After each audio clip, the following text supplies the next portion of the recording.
Yeah. I wake up to a little bit of drool on my pillow, feel like it's gonna be a bad day.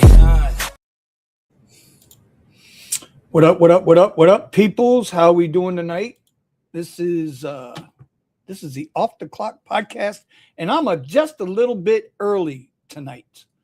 I'm a little bit early because, as you just saw, and this podcast will be a little bit different, not necessarily political, but the president is going to address the nation tonight, and I've never done one of these, and I've got the crew. I put the invites out, so I'm sure they'll be here. But this whole Iranian conflict has been a major thing for the United States and the world at large as well, but for the United States. And what we do on this podcast with our group, our little group, us peasants, we try to address the things that's important to us, because down here where we are, the shit rolls downhill, and a lot of people got hit with higher gas prices. A lot of people got hit with energy costs. We found out, that NATO isn't exactly NATO, North Atlantic Treaty Organization. You guys know about that.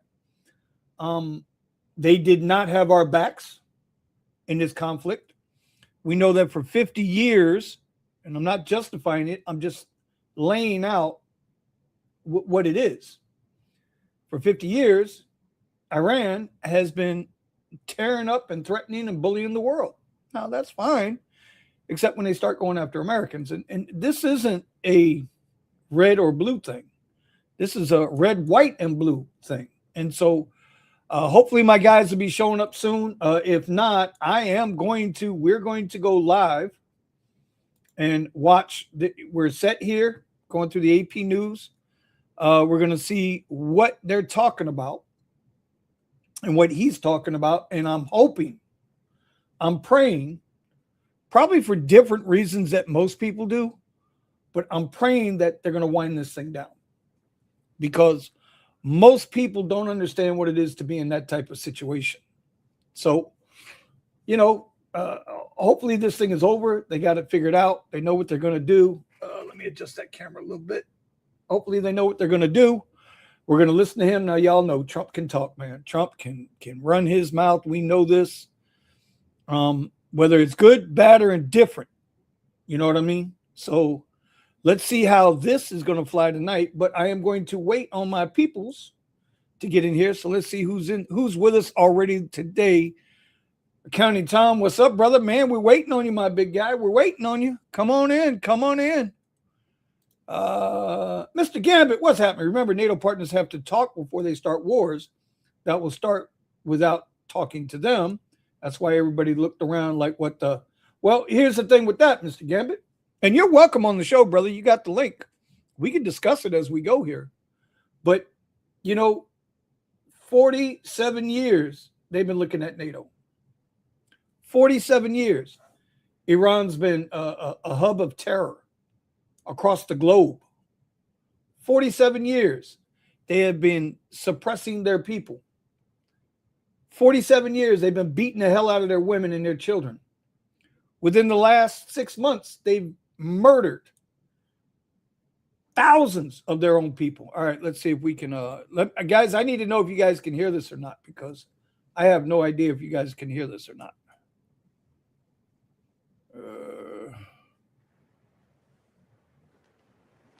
I can hear it. So let's see what happens here.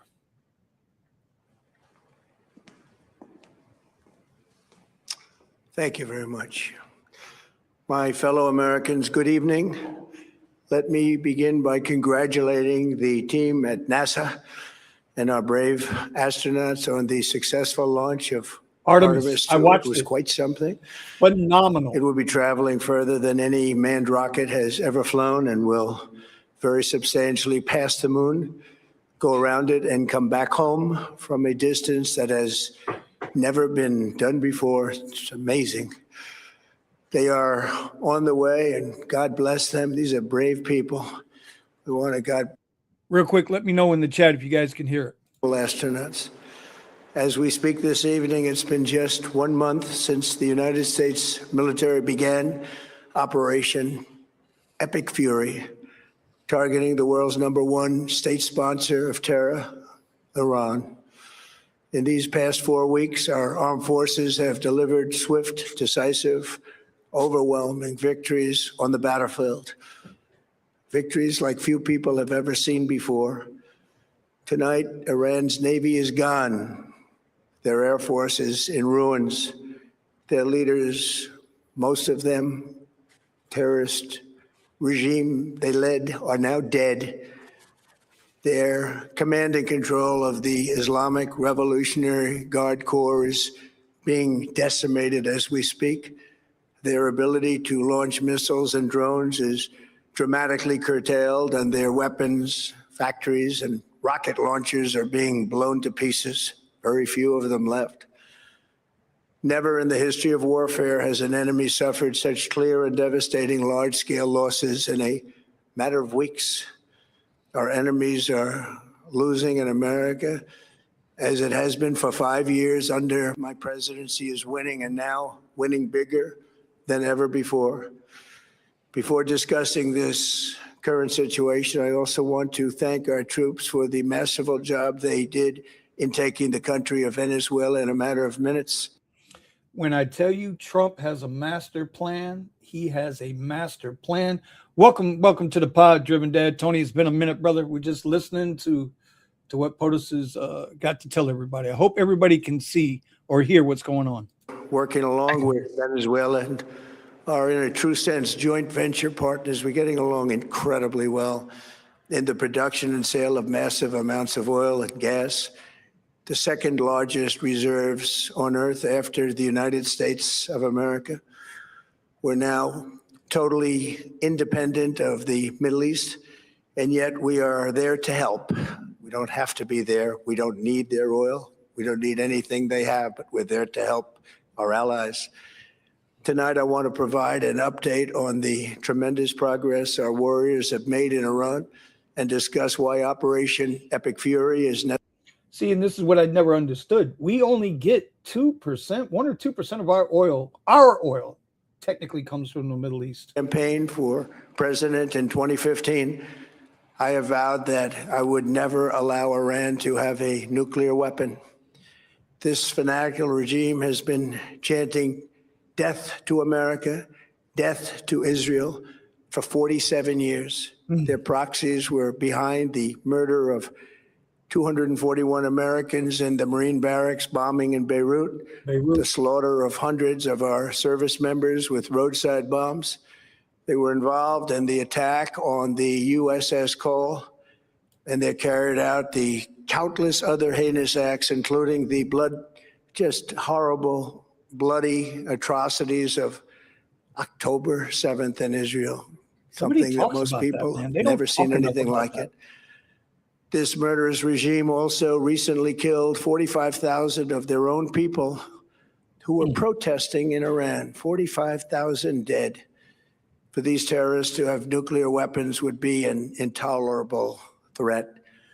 The most violent and thuggish regime on earth would be free to carry out their campaigns of terror, coercion, conquest, and mass murder from behind a nuclear shield.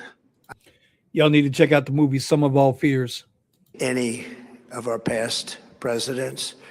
This situation has been going on for 47 years and should have been handled long before I arrived in office. Amen. I did many things during my 2 terms in office to stop the quest for nuclear weapons by Iran first. And perhaps most importantly, I killed General Qasem Soleimani in my first term. He was an evil genius, brilliant person, a horrible human being, however, the father of the roadside bomb. And he lived just horrible what he did. Iran would have been perhaps in far better, stronger position. He lived, we would have had probably a different conversation tonight. But you know what? We'd still be winning and winning big. And then very importantly, I terminated Barack Hussein Obama's Iran nuclear deal, a disaster.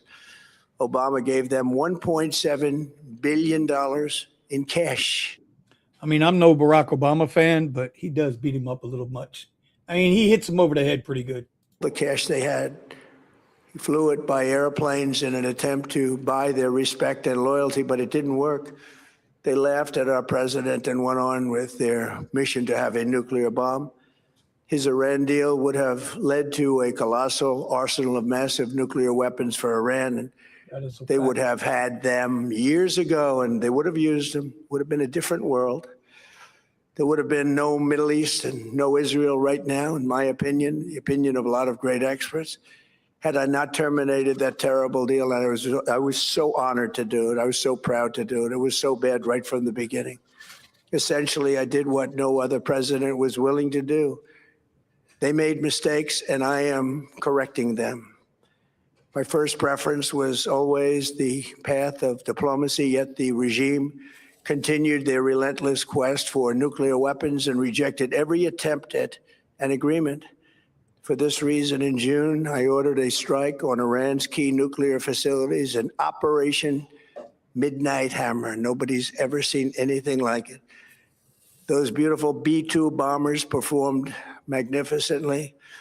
We totally obliterated those nuclear sites. The regime then sought to rebuild their nuclear program at a totally different location, making clear they had no intention of abandoning their pursuit of nuclear weapons. They were also rapidly building a vast stockpile of conventional ballistic missiles and would soon have had missiles that could reach the American homeland, Europe, and virtually any other place on Earth. Iran's strategy was so obvious. I mean, listen, the United States is perfectly positioned. We've got a whole Atlantic Ocean and a whole Pacific Ocean to protect us from east and west. He's not lying. Learned that out. We took them out. We took them all out so that no one would really dare stop them. And their race for a nuclear bomb, a nuclear weapon like nobody's ever seen before. They were right at the doorstep.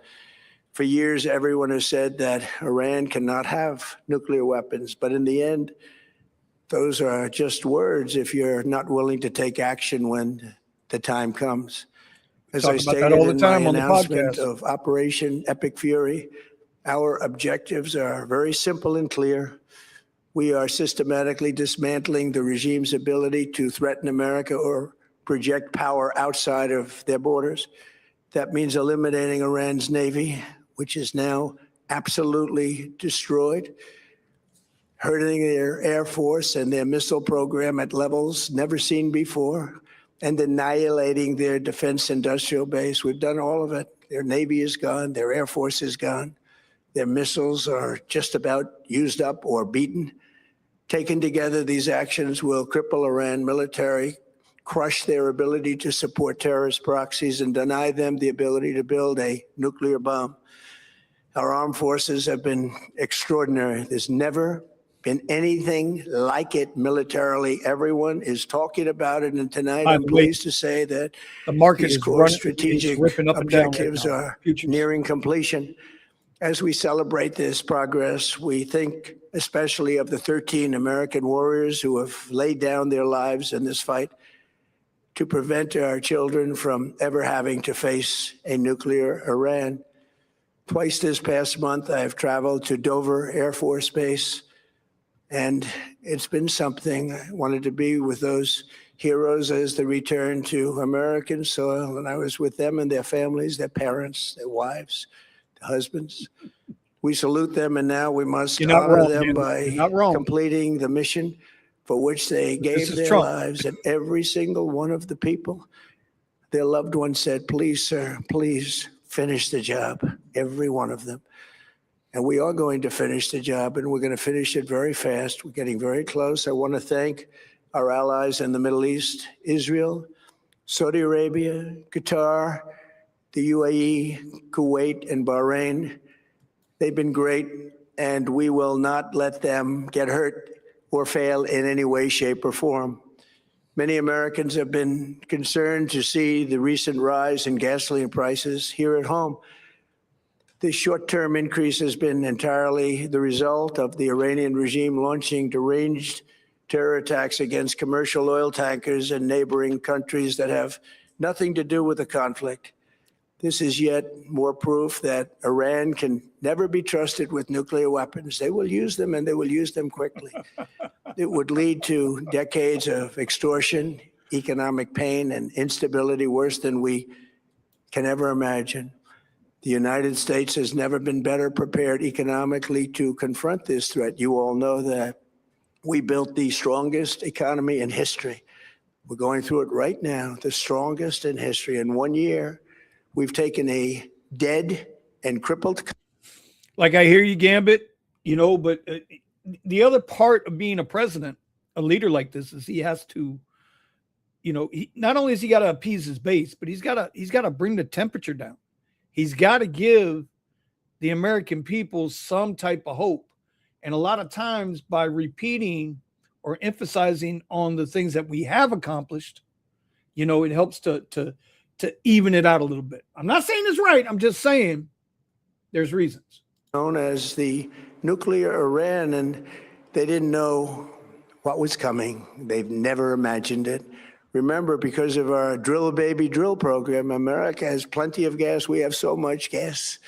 Under my leadership, we are #1 producer of oil and gas on the planet, without even discussing the millions of barrels that we're getting from Venezuela. Because of the Trump administration's policies, we produce more oil and gas than Saudi Arabia and Russia combined. Think of that, Saudi Arabia and Russia combined. And that number will soon be substantially higher than that. There's no country like us anywhere in the world, and we're in great shape for the future. The United States imports almost no oil through the Hormuz Strait and won't be taking any in the future. We don't need it. We haven't needed it, and we don't need it. We've beaten and completely decimated Iran. They are decimated, both militarily and economically and in every other way. And the countries of the world that do receive oil through the Hormuz Strait must take care of that passage. They must cherish it. They must grab it and cherish it. They can do it easily. We will be helpful, but they should take the lead in protecting the oil that they so desperately depend on. So to those countries that can't get fuel, many of which refuse to get involved in the decapitation of Iran, we had to do it ourselves. I have a suggestion. #1, buy oil from the United States of America. We have plenty. We have so much. And #2, build up some delayed courage. Should have done it before. Should have done it with us, as we asked. Go to the Strait and just take it, protect it, use it for yourselves. Iran has been essentially decimated. The hard part is done, so it should be easy. Brother. And in any event, when this conflict is over, the Strait will open up naturally. It'll just open up naturally. They're going to want to be able to sell oil because that's all they have to try and rebuild. It will resume the flowing, and the gas prices will rapidly come back down. Stock prices will rapidly go back up. They haven't come down very much, frankly.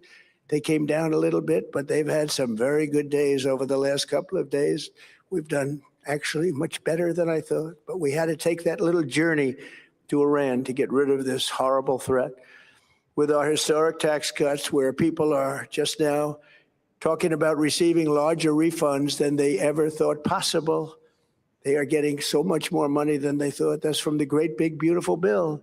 Our economy is strong and improving by the day, and it will soon be roaring back like never before. It will top the levels that it was a month ago.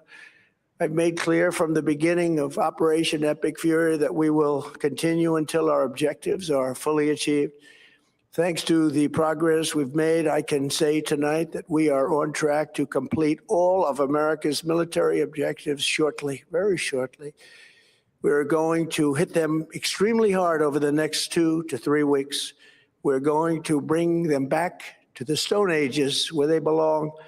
In the meantime, discussions are ongoing. Regime change was not our goal. We never said regime change, but regime change has occurred because of all of their original leaders' death. They're all dead. The new group is less radical and much more reasonable. Yet if during this period of time no deal is made, we have our eyes on key targets. If there is no deal, we are going to hit each and every one of their electric generating plants very hard and probably simultaneously. We have not hit their oil, even though that's the easiest target of all, because it would not give them even a small chance of survival or rebuilding. But we could hit it, and it would be gone, and there's not a thing they could do about it. They have no anti-aircraft equipment. Their radar is 100% annihilated. We are unstoppable as a military force. The nuclear sites that we obliterated with the B-2 bombers have been. Now, Antonio, what he's saying is that's all Iran has to offer the world is their oil. They got nothing else. Light surveillance and control. I think that's what them you're make asking. a move, even a move for it. All right, futures we'll market them taking a little bit of a hit here. Very hard again.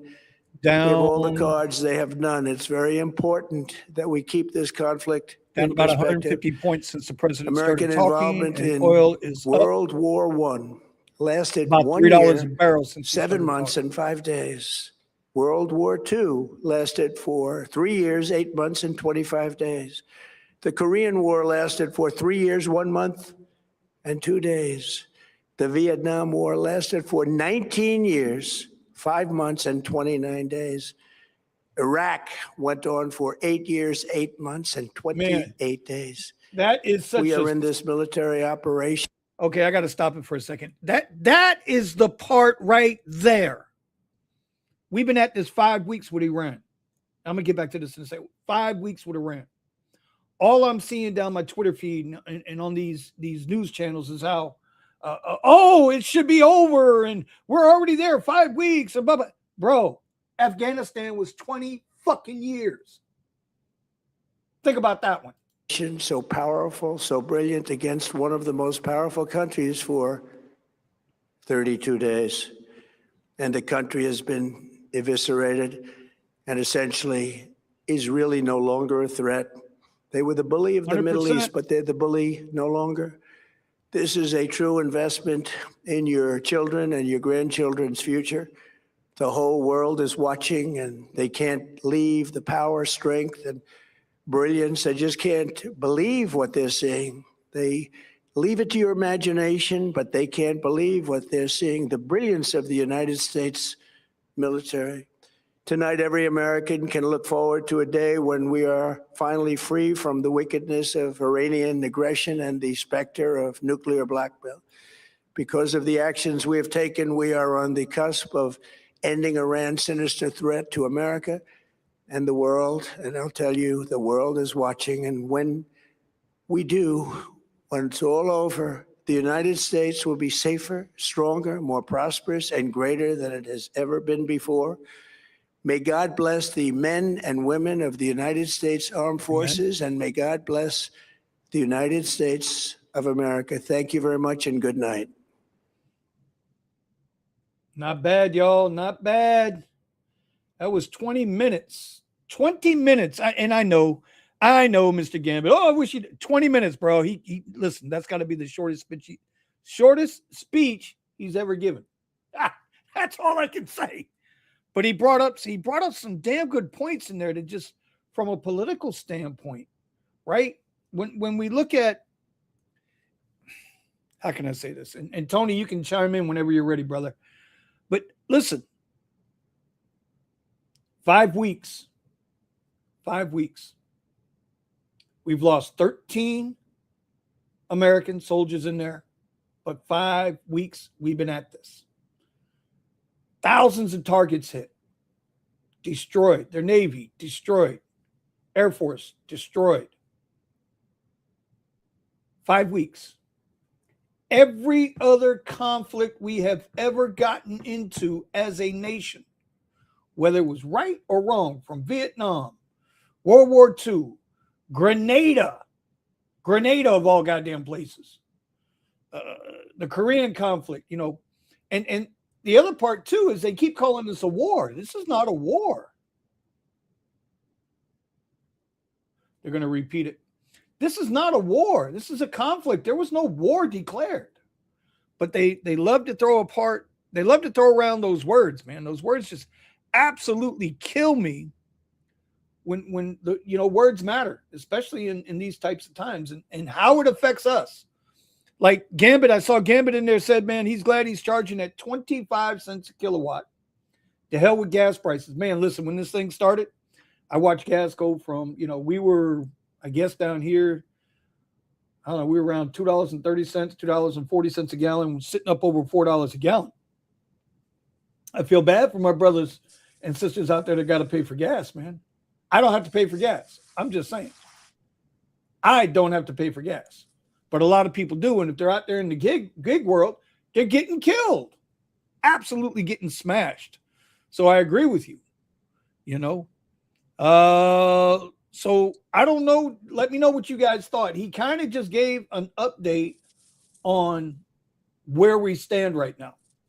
And I really do believe he could have been a little bit more elaborate too on, like, for example, how Afghanistan even was ended. Yeah. But he didn't. Nope. Because that was a disaster. That should not have. I mean, more Americans were lost in that, right? Oh, well, we lost 13 on one day there.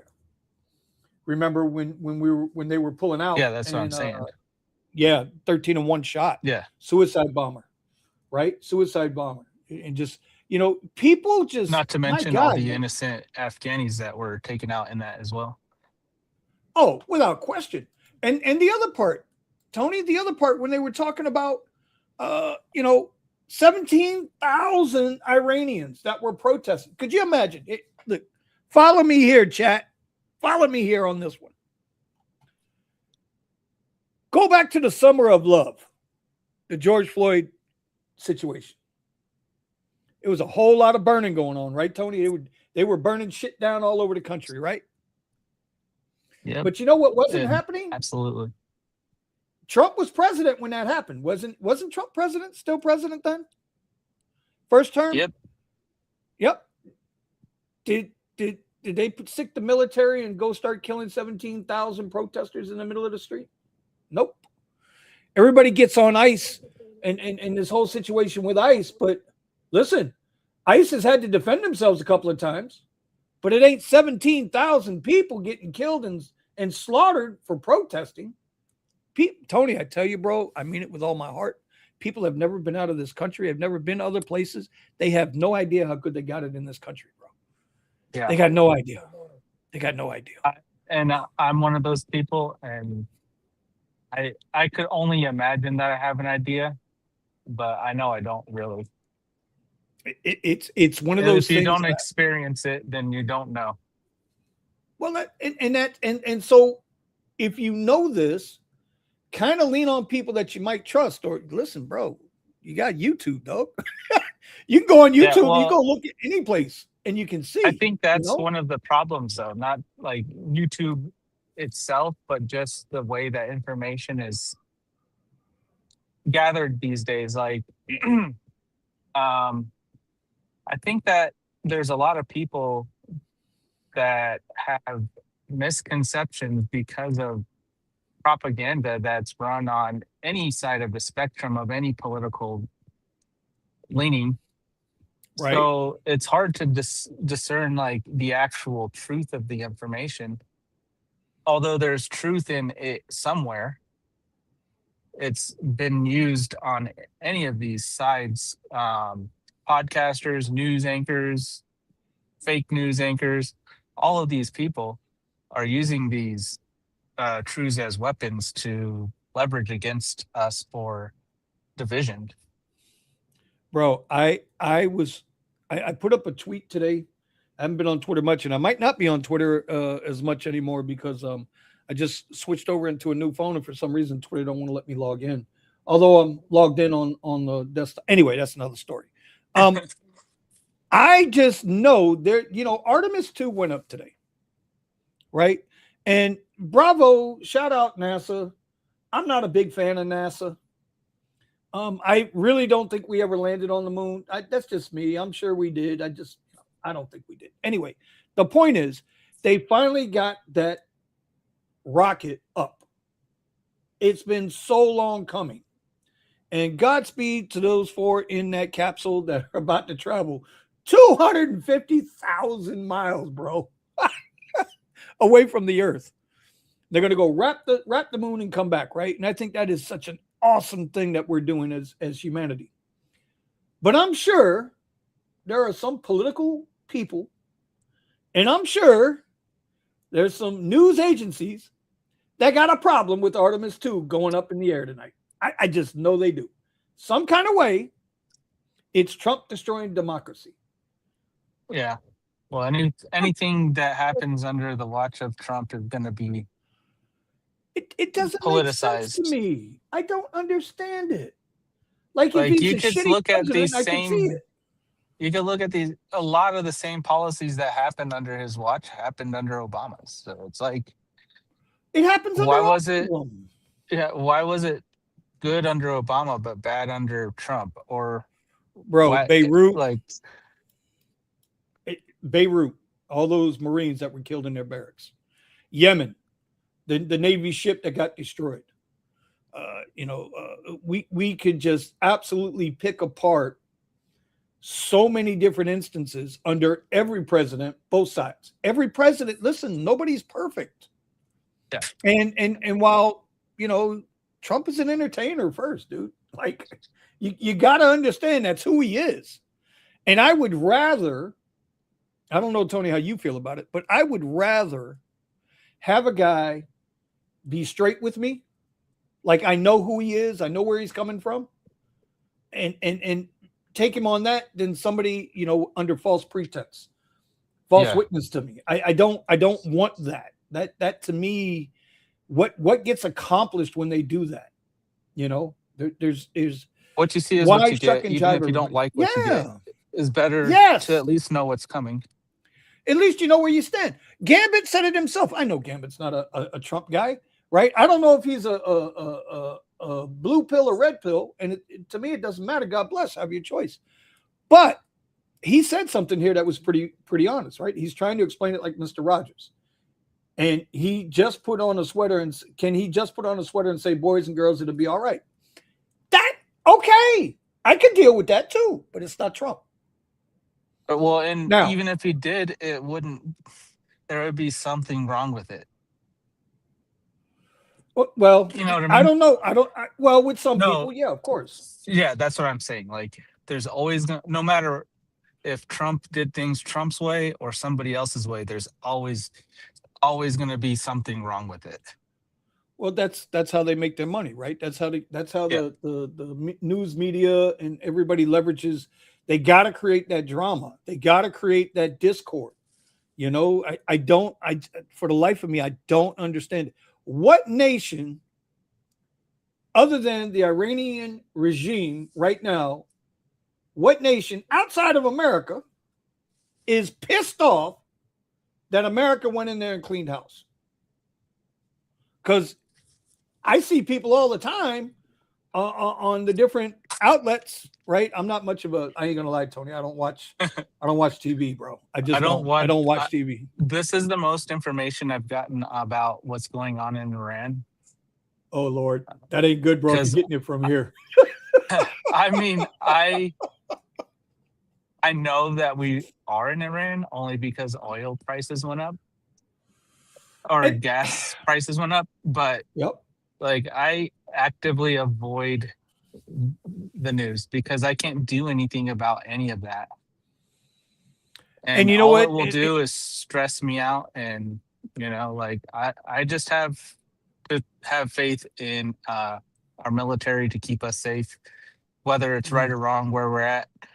I'm not going to get involved in that discourse because I can't control it if I agree or disagree. And that would be if Trump is in there or whoever. I can't change it. No, and I agree with that. And I understand that. Though my wife is that way. She doesn't want to know. Because she feels like, what can I do about it? Yeah. And I get it. I get it. There's a lot of people that feel that way. But when you, and I shouldn't say, but damn it, I hate using that word. in this because I'm not trying to insinuate anything. I swear I'm not trying to. The more you're aware of what's going on, the less you can be blindsided by what's going on. Right. If that makes sense. I figured like I this is what I figure. Okay. So I do know that we're in Iran. Yeah. I know that because we are there, and something happened enough that I was made aware of it without having to go to the news. Okay. And for those issues, I can get educated on it, but I don't have to obsess about it. You know what I mean? Right. And I get it. And if I do, like if I get back up down the political trail of all the YouTube content, and I will just be not a good person for my family. and let me tell you, it can absolutely weigh on you. Like it can. This is another reason why I try to stay off, like other than YouTube, I try to stay off as much social media as possible, is because like you start, you go down that rabbit hole and this story, and that algo knows what you're looking at, knows what you're focused on, and it'll feed you more of that, more. You know what I wish it would do? I wish it would show me boobies. Just show me boobies. And I can see more and more boobies. I'll be a happier person. But it doesn't, right? It doesn't do that. And if they do, then somebody's getting pissed off somewhere. Yeah, but it's true, man. You start going down these rabbit holes, and you read one story, and then it hits you with another, and hits you with another, and next thing you know, you're so goddamn pissed off at the world. People go out there and they do stupid things. Yeah, well, and that's what I was trying to get at with how our discourse of information gets out and how it really polarizes things. And so I don't know, maybe 15 years ago, you didn't have to politically agree with people. You could have arguments with people, but you could still be friends.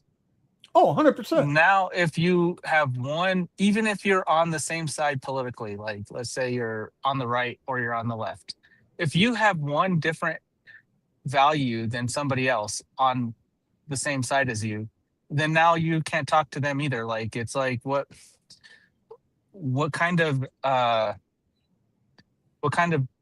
what I'll use the left's terms here, democracy. What kind of free republic can't have free discourse of ideas so that we can improve? And at the end of the day, that, Tony, is that is the point of the Constitution. Freedom of speech, backed up by the ability to guard freedom of speech, right? First and Second Amendment. And without that ability, like you just said, without the ability to go into the public square, without fear of being slaughtered for protesting like they just did in Iran, like they have done for centuries in all of these damn countries, it's like if you can't speak your mind, what's the point?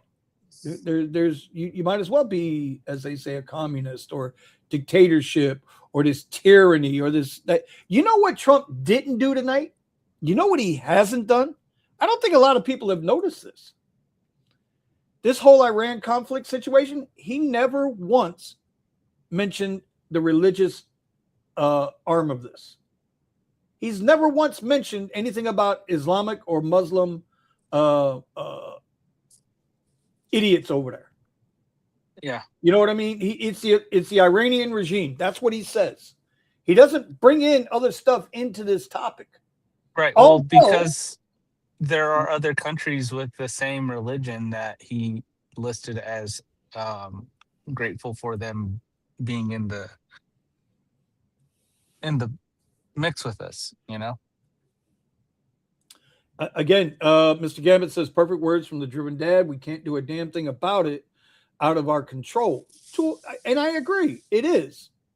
But I also got to feel like if you don't know what's going on, then you can be absolutely blindsided by what's going on. And then you're like, you walk into a position or you drive into a scenario where you're like, what the hell is going, like, for example, tonight, I go on Twitter, right? Because we're broadcasting live to Twitter too. So everybody over on Twitter, man, I appreciate y'all tuning in tonight. Hopefully we're not boring you. I've been, Tony, I've been working very hard to stay away from gig work as a primary focus for anything I do on YouTube, right? It's now I've gotten it to a point where I've made it, what it is, a side hustle, right? As I'm working everything else. That's the whole point of what we do here. But I saw something tonight from Boston Matt. And I haven't watched Rideshare Guy and them in probably 3 months. I haven't been on Twitter on Monday nights for the drivers coast to coast because it's just not for me anymore. It's not what I'm at. But I saw tonight that Lyft is putting out to riders on comfort rides that if you have a bad comfort ride and you tell us about it, we'll pay you up to $30 in credit to replace for that ride. And I'm like, wait a minute. Lyft is encouraging riders to give their drivers a bad rating by offering to pay them. I just got blindsided, Tony. That's what I'm saying. I just got blindsided.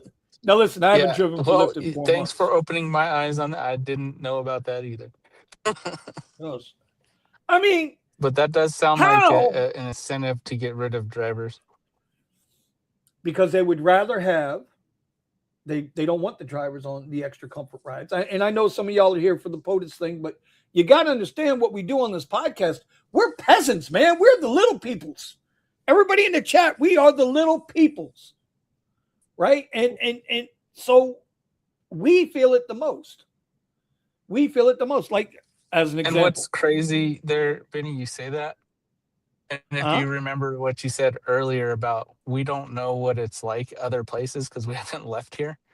I know you have left here. And, even as the peasants of the little people here in America, the peasants live much better than absolutely 100% of the rest of the countries. Bro, you want to hear something jacked up?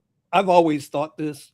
I've never had the oh God, how can I? And I don't want to say it. Big Will, how you doing, brother? Long time no see. Welcome back to the pod. Dude, do you realize that even if you lived in a neighborhood, a very poor, hard-hit, economically challenged neighborhood, follow me now.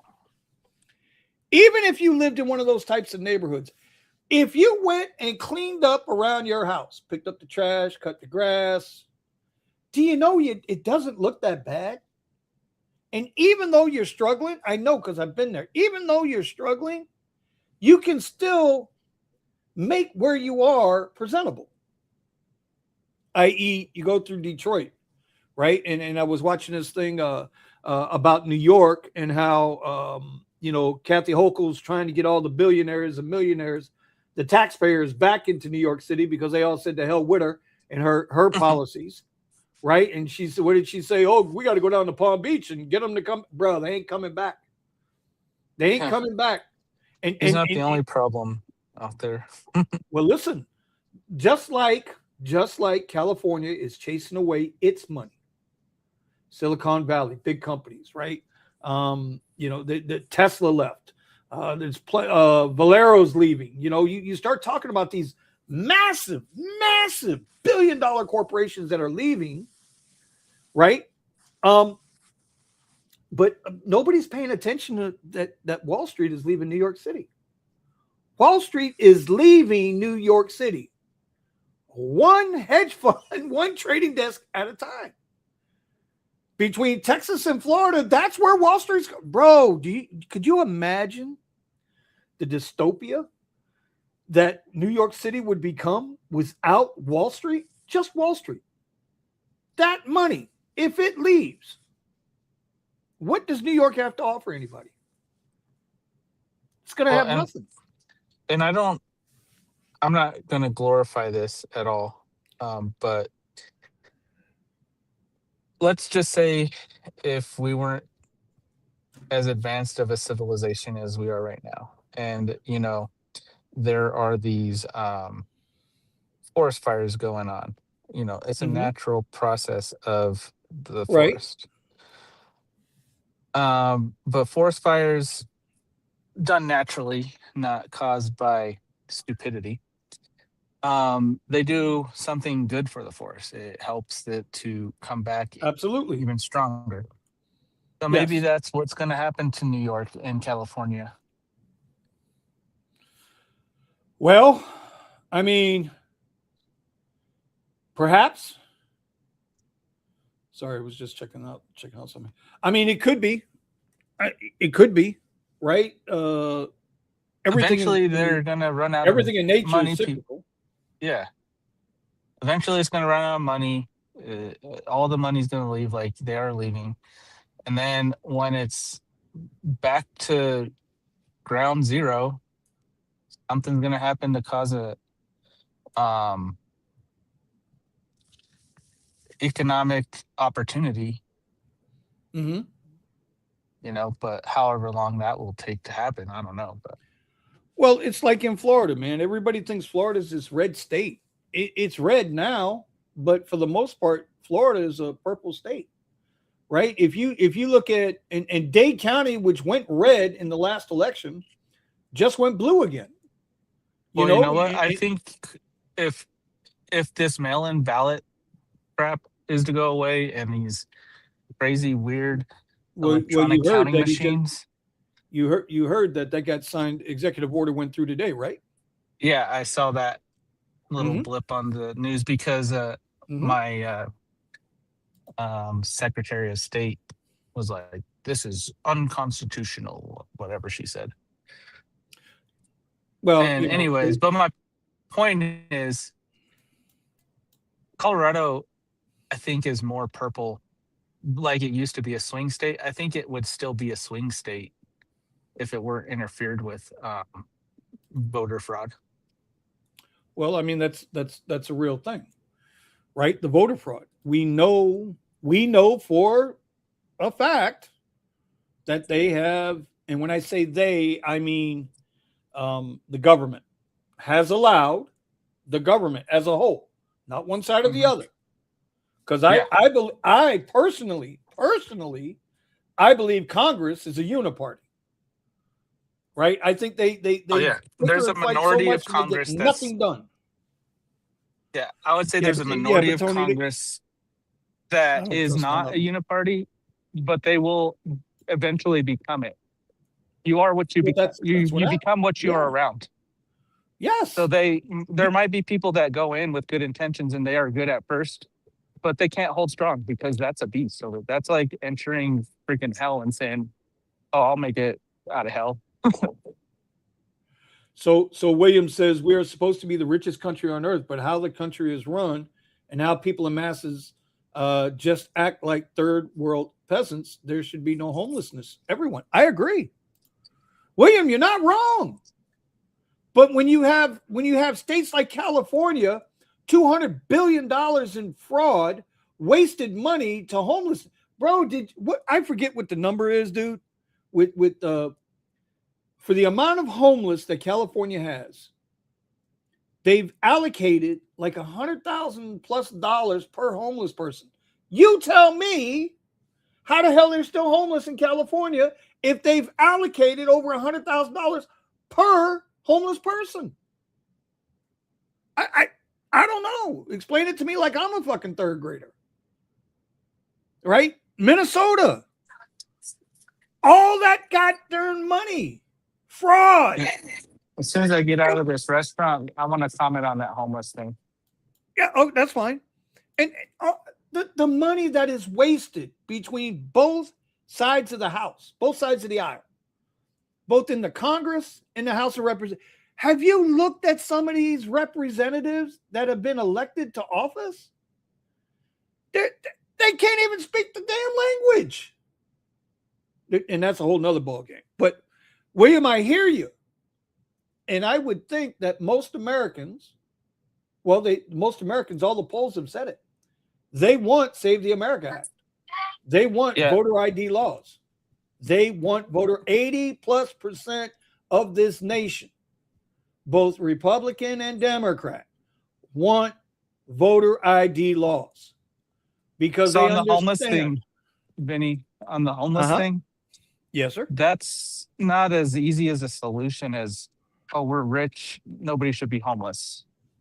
I mean, that's good in theory, and I'm all for helping people get a hand up and not judging because of their situation that they're in. Mm-hmm. But I think homelessness will always be something that is a problem, and it's not all because of greed or all because of I think it's more of a problem when there's a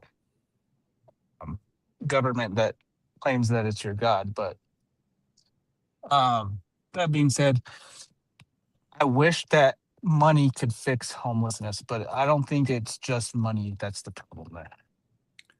Money, I think I'll disagree with you to this point. I think money, when used properly, could probably resolve 90% of homelessness. You're never going to resolve 100% of any issue. I don't care what the issue is. Right. You'll well, never resolve 100%. You're agreeing with me then. Yeah, I'm agreeing with you. But I do think that if you throw $200 billion at a problem and you have resolved none of it, that's fraud, dude. Oh, yeah, definitely. But just think of it in Dave Ramsey's terms here. Oh, right? Not that guy. Okay, yes. Go ahead. I'll be open-minded tonight. All right, just hear this philosophy. When you have a drug addict of a kid and you have a multi-million-dollar estate that is either going to get donated to whatever charities or to that kid, he wants you not to give it to that kid because that's going to be detrimental to him and so many other people if he got control of that money. Right? So just because you have, I think that 200 billion that you're talking about, fraud, true, because they're leveraging people's addictive problems as a way to profit off of them and not actually help them. And then there's always going to be the people that either can't or won't help themselves. Again, 10% of the population that's homeless, I get it. Yeah. Right? They can't get the addictive, whatever they're addicted to, the addictive personality, whether it's drugs, alcohol, whatever their deal is, right? Maybe they just don't want to be around somebody. They want to live. I get all that. Well, right? And that's why I said I'm all for hands up, like people getting feet back, getting back on their feet with some help. Like I don't think that a social safety net is communist, Social safety net. No, I agree. It's not communist, but here's the thing. It's abused. Well, and that's the bottom line. But Tony, that's no different. And I'm not saying it's all the abuse is on the people that are in the situation. Most of the abuse is from the people that are putting these policies in place so that they can profit off of it. I get that. You got clowns running the circus. I get that. And it's no different. It's the same context of the whole Iran situation. Yeah. It's the exact same context. 47 years, we've been through 10 or 12 presidents in those 47 years, and not one of them stepped up and punched Iran in the fucking face. Until now. Now you got somebody slapping them in the face, and now you're getting stuff done, which is important to me. I want to get to something here that I just saw from William. I should bring him on the show, man. Save America Law will have constitutional challenges since the states are the ones that manages their elections and who votes. Yes, William, on local and state elections. What the Save America Act will do is control federal elections. That is not controlled by the state. That's controlled by the federal government. There are some states that allowed women to vote before the 19th Amendment. That's fine, right? That's why we are the United States of America and not Russia, not China, right? And so while the states have their rights and their abilities to set their election laws for state and local elections, the federal government mandates federal elections. That has to be understood, right? It has to be understood. To that point, how is it constitutional that states like Colorado and California and whatever other, I can't remember all the other ones, I voted against this here in Colorado, but like they're saying our electoral votes, once it gets to enough states that join this, will all go to whatever the popular vote wins. Oh, you mean getting rid of the electoral college? Yeah. Well, I don't know how they're, isn't that the same? No, it's not getting rid of the electoral college. It's using our Colorado votes will just go with whatever California's votes are. No matter I don't know how that's even how does that even happen? It was passed like in 2012, I think. Wait, Tony, explain it to me like I'm a 5-year-old. Or okay, my name is Buddha. There's like I remember when I voted against this, there were several states on the list of for lack of better terminology, because I don't remember the exact wording of this legislation, but we joined in with whatever states are already in this, and then they'll go to other states until they get enough. Basically, between Illinois and California, we're just putting our votes to whatever they are, no matter how our state ends up. So if like we were still a swing state, and let's say the Senate went red for Colorado somehow, well, that if enough states join this pact, then our red votes would still go blue because of the rest of the states. Well, see, now that goes, but that comes down to the people of Colorado not changing the law. That comes back to, my brother, you ain't gonna like this, but I'm gonna tell you. That comes back to not paying attention to what's going on, and then you get blindsided by the stuff you were blind to. So if the people in that state, whatever state that is, if they don't vote to change the law, then they got nothing to stand on to sit there and say this is wrong. But that's why I'm saying, how is this constitutional when it affects a federal thing? I'm not familiar with the law. I'm not sure how that works, but I'll look it up. I'll look it up, and I'll send it to you later. But that has nothing to do with who's allowed to vote in a federal election. But what it does is eliminates your vote. It's just like, why are we even voting if it's going to be whatever California votes? Well, listen, here you go. I've told this story before. This is when I left the Democrat Party. In the original election between Barack Obama and Hillary Clinton, when they were both trying to get the Democrat national, nomination. Here in Florida, the Democrat Party of Florida decided to have the vote early, like a couple months early, right? And when they did that, the National Democrat Party got all pissed off and bent out of shape and said, okay, y'all want to play games? No problem. If we catch either one of y'all down there raising money, then we're going to split the votes, whatever our vote was for the Democrat, right? For the election. And when they did that, because Hillary got caught with a $500 a plate small get together, I don't know, for like 20 people or whatever the hell it was. She got caught. She won the state. She won the state's primary to become, the president back then.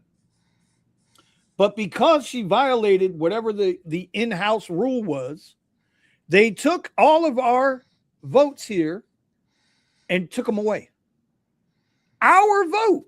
got snatched, and the what is it called? God damn it, I can't think of the name of it. Not the electoral votes, but whatever it is. The primary got split in half. The primary got split in half, basically.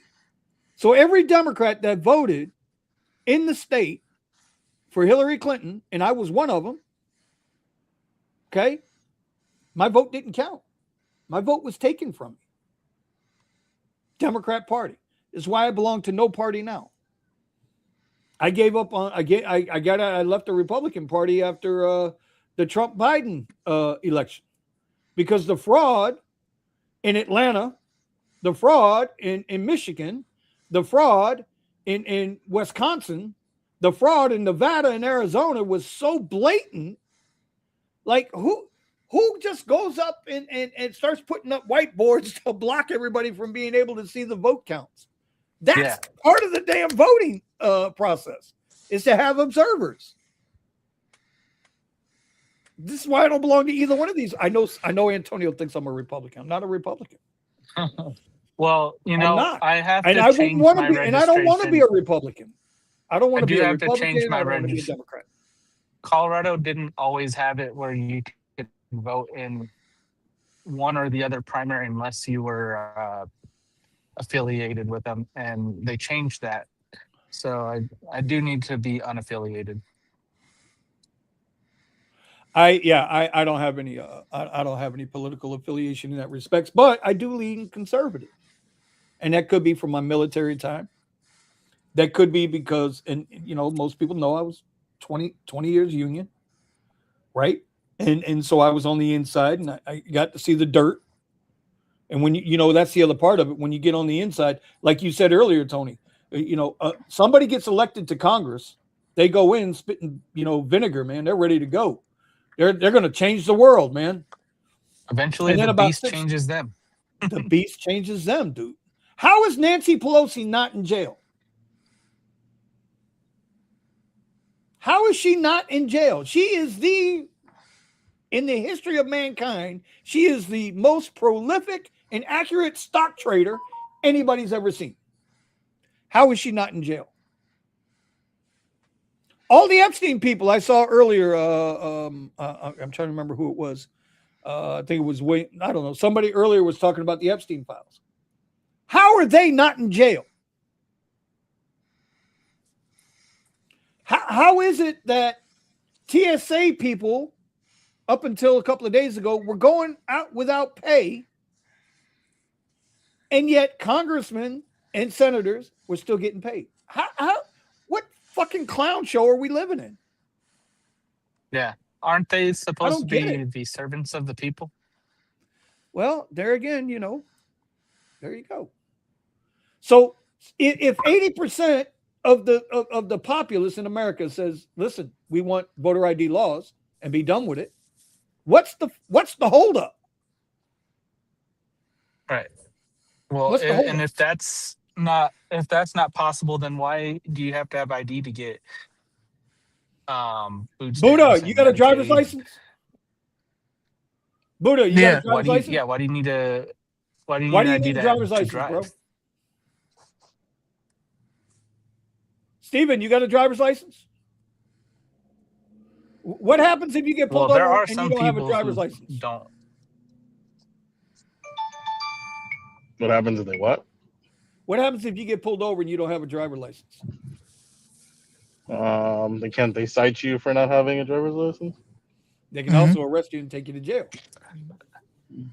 Right. If you can't identify yourself. Not just you don't have it, not just if you don't have one with you, you have one, but you don't even have one at all. I mean, even if you give them information on, I thought there's requirements depending on the state that you actually have to have a license if you are driving. So check this out. I just had to. Unless you're, what do they call those people? I misplaced my birth certificate that I've had for 56 years, and somewhere over the last year, moving everything, I misplaced it, and I just had to get a new birth certificate. Guess what I had to have with my birth certificate? An ID, state issued ID. It's amazing to me. I don't understand it. I don't understand what the holdup is, why Congress is holding it back. And you know what it is? Buddha, you know what? You know why I think they haven't passed the Save America Act? Why Leader Thune, the punk he is, Mitch McConnell, the punk he is, Chuck Schumer, the bitch he is. Do you know why I think they haven't done it? Because Trump is tapping too much of their money. Trump is tapping too many lobbyists. He's messing up everybody's money. That's why I think he is. That's why I think they refuse to work with Trump. And this is why Trump has to do what he has to do. Congress, both the Senate and the House of Representatives, both sides of the aisle, gave Biden more support than they're giving Trump. And Biden didn't even know he was alive.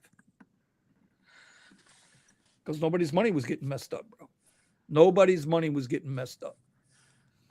Buddha, what's going on? Steven, what's going on? Welcome to the show, man. Appreciate you guys coming. What's going on, man? I know you guys saw the title. You know, we sat here and we watched the POTUS's address, Tony and I. And you know, and Gambit's here. Tony Antonio's here. You know, we got some people in the chat. Not a lot because it's different, but that's okay. You know, and everybody, we all agree. Let's get the war in Iran over with. Let's get it done. Get it done. And POTUS is trying. But I think the whole reason for the speech today, in a nutshell, was just to try to calm the fear and calm the noise and calm the markets. Calm everybody down. Listen, we got this. We got this. It's going to be over soon. Everybody's gas is going to come back down. But I do have a question for Steven and Buddha because they drive EVs out there in California. Did they raise the prices on your charging yet? No. So it's just gasoline that got hit. It's amazing. I mean, look at Tesla's model now with the dynamic pricing. Well, we've had that's been running now for almost a year. We've had it down here for at least 8 months. Yeah, we do. Like average charge is 48 cents a kilowatt. I think we're 35 cents a kilowatt is our average out here in Florida. But like there's a third-party charger that Steven and I go, and we go to the BP chargers where, you know, if you hit that right time, it's 40 cents compared to 48 everywhere else. Even if it's at high peak, 55 cents, you know, I'd rather go to a 49 cents one, even though that's even high, you know. My buddy Lazzy, compared to 55 cents, yeah.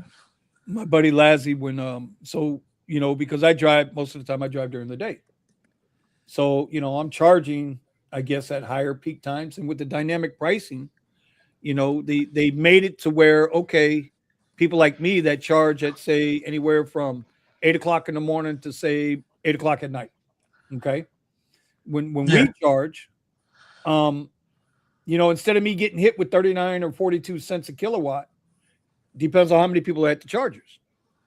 Most times, on average, I've done the math, my average is about 33 cents a kilowatt because there's a lot of times I catch the chargers at 29 cents. And I'll catch them and in the majority of the time, I catch them at 36 cents. Very rarely do I catch it at 40 cents, which is like our top number out here, 40 cents, 42 cents. But a guy like Lazzy, God bless his heart, he works all night. So when he goes to charge at a supercharger, he's paying like 18 cents because it's overnight. But when he comes out and works during the day, oh my God, the crying. Oh my God, I'm paying 36 cents a kilowatt. Bro, welcome to the real world. What the hell? So it's just funny. It's just funny. Let's see. Vinny, all the congressmen that get the trade that stock information for free, we can't do it, but they get to do it without any complications. This is what I'm saying, Mr. Gambit. The reason why nothing gets done in Congress, nobody has been accounted, nobody's being held accountable for Epstein. Nobody's being held accountable for insider trading. None of these people are being counted. You know the one that got me? Steven, maybe you can answer this for me. Somebody's got to answer this for me. Maybe the chat can answer this for me. Everybody's concerned about Epstein, right? That's the Democrat call right now, right? Is the Epstein list, right? Everybody wants to know, right? Is that fair? Anybody? So they seem to be No? saying, yeah. Right? Then how come Democrats Dude, overwhelmingly I voted? can't hear Vinny. Uh-oh. Why you can't hear me, bro? What'd I do to you? Why did the Democrats and Republicans just overwhelmingly vote to not release the names of all of those Congress people that have been sued and had to pay off for all of their slush sexual assaults and all of that shit that the taxpayers pay for? Why didn't that list get released? Yeah, Everybody's crying about Epstein. All the while they're putting people behind bars for being pedophiles besides themselves. Besides them, bro, Tony, you know what I'm talking about. How is it that everybody's screaming they want the Epstein files released, but they refuse to release the settlements for all the sexual abuse that they do in Congress that we, the American taxpayer, pay for? It makes, I don't understand it, bro. I don't understand it. I don't understand. William, it's not just Epstein. It's all the fraud. It's the Epstein files. It's the congressional lawsuits that are being hidden from the American public. Y'all better wake up, man. So we go back to the original point of this pod tonight. Like, gig workers got smacked, bro, for the last 4 weeks. If gas is up $1.50, $2 a gallon, California, what are y'all paying a gallon out there? Or what are they paying a gallon out there? $5 plus. And Yeah, again, I know that because we're at like $3.70 for 85, which is lower than almost everywhere. 85 is $3 and what? Just 85, not E85. Okay, But we have like E85, and that's like 275, something like that. most places mid grade most places mid grade is our, or low grade is our mid grade. Like 87 is usually the lowest. Well, we go down to 85.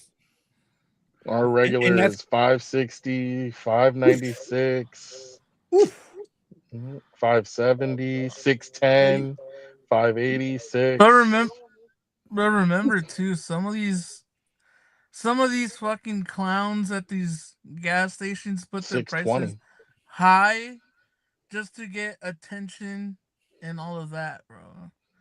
Like there's a lot of people on Twitter and on the news 630. like, oh, there's $8 a gallon. And it's like that one stupid one right there by Union Station that nobody goes to. It just to get fucking 7. clicks, bro. You know, so I mean, diesel. Call it what you want, but Diesel is. you're not going there to get diesel gas is for less than up, what their bro. price says. Hey, bro, diesel is up. High. I remember when diesel was less than regular. When did diesel become so goddamn expensive? During COVID. That's when diesel shot through the roof. And you know what? Nobody bothers. Here's another part to that, bro. Nobody bothers to say, wait a minute. Before COVID, diesel was cheaper than gas. After COVID, diesel is more expensive than gas. But we got all this oil flowing. So why didn't diesel come back down? Because they don't have to. It's those little things like that that people don't recognize, right? Like this whole thing with Lyft, right? If I didn't see this thing tonight from Boston Matt on Twitter about Lyft and what it's doing with the extra comfort rides, I would have never known. I would have never known that Lyft is working against our best interests. They tell you they got that. Yeah, but bro, remember Lyft came out with that bullshit? They said, oh, listen, don't put air freshener in your car. Riders don't like air freshener. On that goddamn thing that Matt put up, Lyft asks the rider, was there air freshener in the car? The fuck? Funny story about that, bro. I do Uber Black, right? And Okay. nobody complains, bro. Nobody complains. I get some stupid ass dude on a fucking Lyft comfort ride, and he comes in here drunk as shit. He gets in the back seat there with this girl or whatever she was, right? And then I'm like, all right, bro, let's go. We take off, and then like, bro, we're not even leaving the. We just went like maybe like 2 feet, and he goes, oh man, it smells like fuck. You don't smell that? I'm like, bro, what are you talking about? And then he goes, yeah, man, fuck, is this a comfort? And I'm like, bro, I do Uber Black. People who pay more for their ride, not this cheap Lyft shit. And you want to Right. come at me sideways? Get the fuck out of here. I told him to fuck off. I told him literally to fuck off. And then I told Lyft, hey, I was recording for my safety, da da da da da. Homie came at me sideways, never. That was it. That was the end of it. But like, bro, you ain't about to fucking tell me my shit stank when I just dropped off a Uber Black ride. Like, and they did not complain. And another one Bro. back to back. So, like, Did you if you're tell him? trying to Did say you that kick you're him just out? broke, just say you're broke, bro. Did you kick him out though? Yeah, told him to fuck off. Yeah. Well, I was just making sure fuck off meant you kicked his ass out of your car. Yeah, I told him to fuck off. On like Hood Buddha came out right there, bro. I was like, man, get the fuck out of here, bro. I ain't gonna. Not tonight, bro. It's at 3 a.m. too. Like, fuck you. Man. I Buddha, tell you you now, deserve 18 cents per kilowatt hour for that ride alone. Bro, all types of pressures were going up on that. Bro, low-key, I was like, you know what? Buddha about to fuck this fool up for the one time, bro. So I could just say I fucked somebody up, bro. Like, Yeah, like, and I recorded it too, and it doesn't sound like nothing happened. like, oh man, homie deserves like to get fucked. I once in living color, homie the clown don't mess around. homie don't play that. Yep, homie don't play that. Shadow says I once had a customer complain about the seat being upright, as if I needed to go back and adjust the seat after every ride.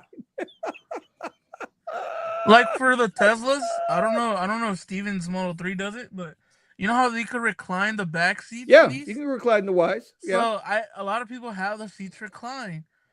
And then this girl comes in with her dude. Usually the girl has to sit on this side. The guy will sit on this side because they're, men are usually taller, right? And then this was like, hey man, your fucking seat doesn't work. I'm way the fuck back here. I'm like, bro, the seat reclines, dog. Oh, how do I put it back up right? Because my back is fucked up. And I was like, bro, if you can't figure it out, bro, that's how it is, bro. That's how the car comes. Fuck you. I ain't dealing with no Lyft, bro. And it's only the Lyft passengers, bro. That's Never why had that shit on Uber, bro. I haven't driven for Lyft in 4 months. Thank God. I just Steven will be proud of me. I just picked up the Google Pixel 10 XL. Right? I got it. See, it's right here. Right? I got it. Ooh. And I was setting it up today. Hey, dude, it's been 5 years, bro. You see how that front camera is? How wide it is? No, I haven't even messed with cameras yet. Don't. Look at mine. How wide the image is. Wait.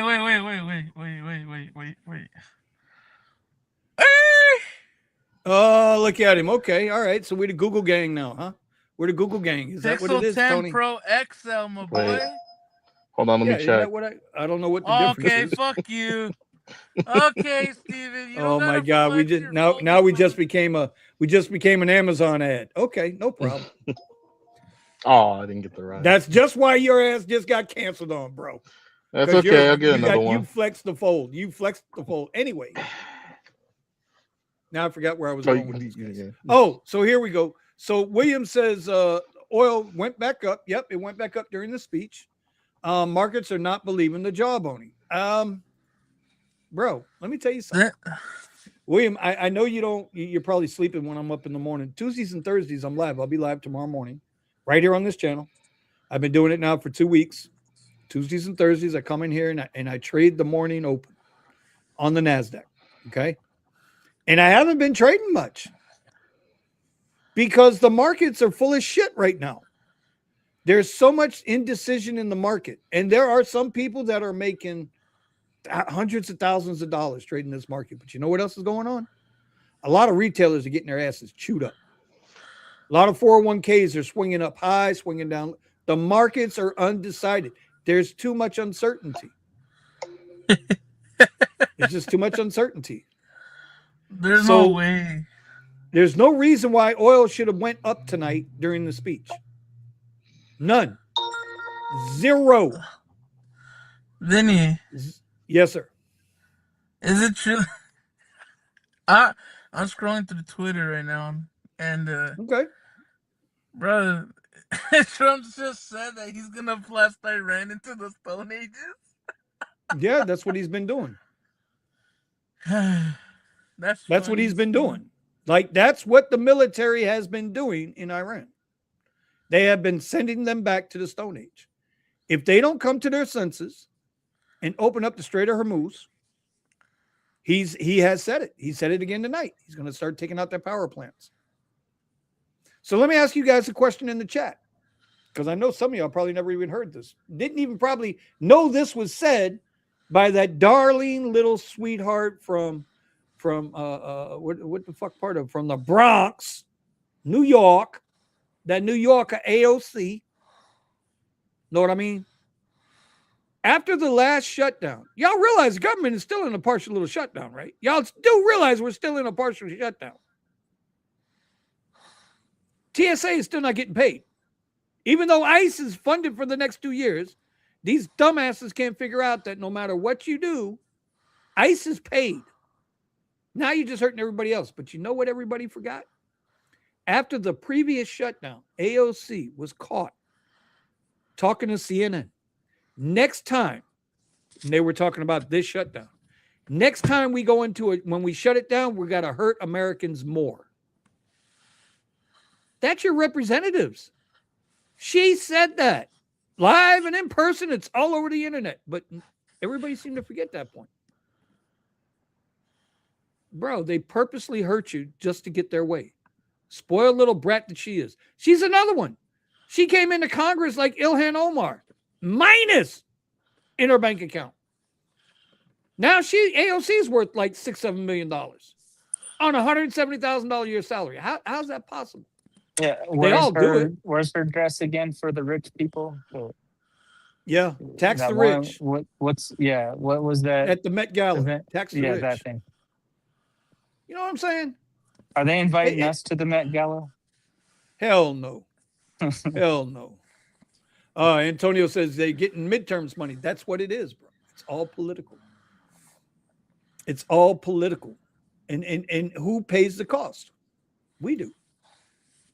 So earlier, Accounting Tom said gas prices went up, pizza deliveries went down. So then let me ask you a question.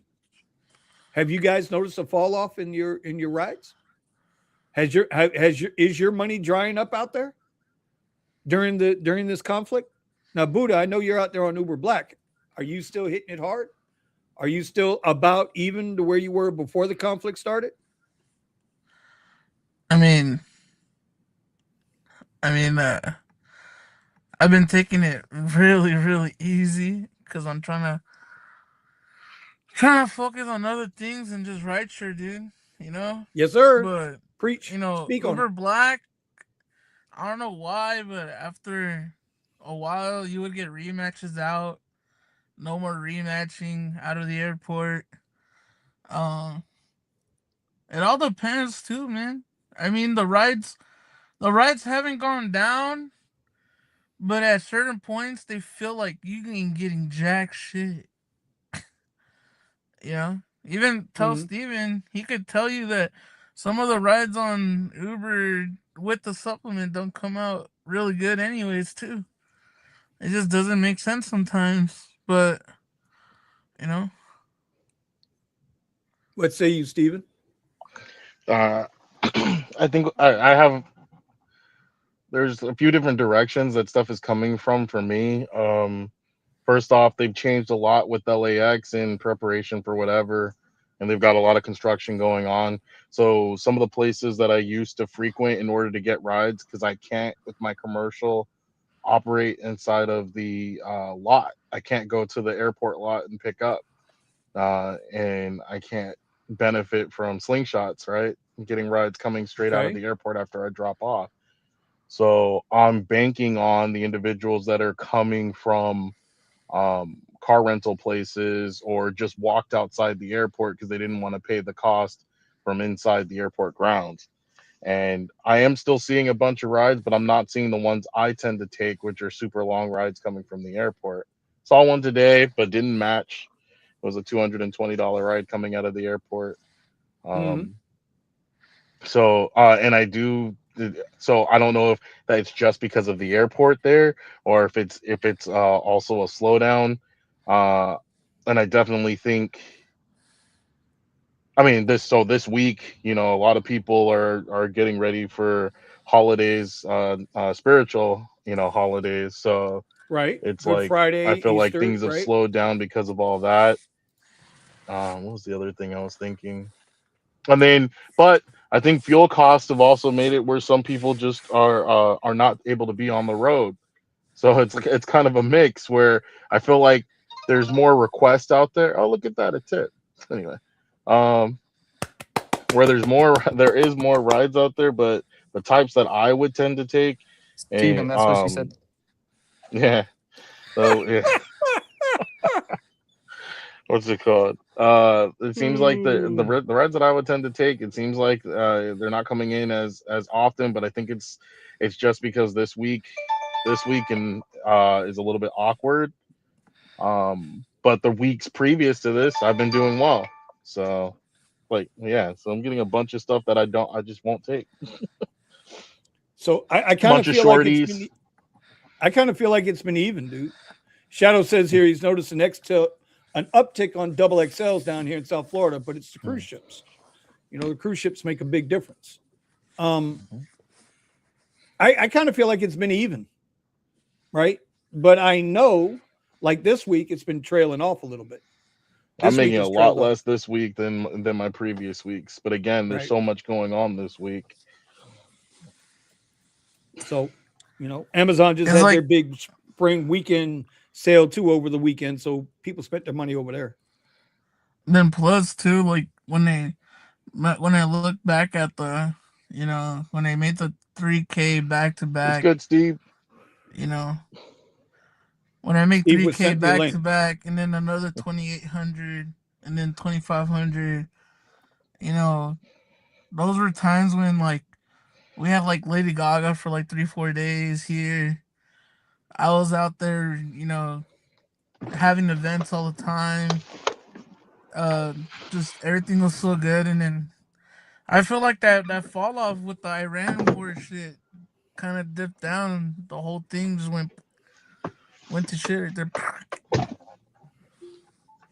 A lot of my passengers, you know, on both sides be telling me like, man, fuck this shit. I can't. I'd rather just take an Uber than pay my own gas in the in the thing too. So Oh, you know, it's going to be interesting. I mean, for us down here in South Florida, our season's starting to wrap up. We got about another 2-3 weeks left on the season, and then that's going away. And then everybody's going to be scrapping and fighting for rides. This is this is when Uber will make money. You know what I mean?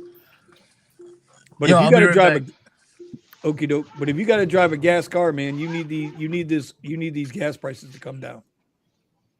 I worked on Monday. I worked on a new spreadsheet. I think I mentioned it to Steven.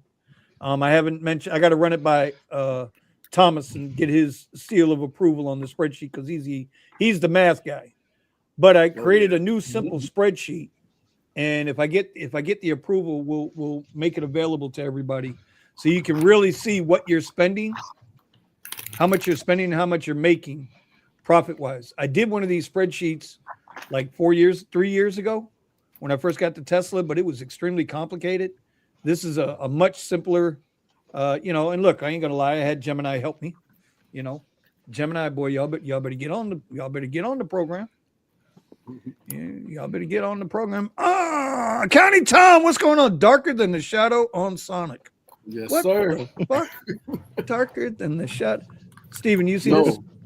What the hell does that mean? No, Darker Shadow than was the shadow. another you gotta see the movie. Yeah, it's another character on Sonic. The black hedgehog. I'm telling you, I can't with you, bro. I can't with you. What's going on, What gentlemen? the hell is a henway? Okay, Tony. What the hell is a henway?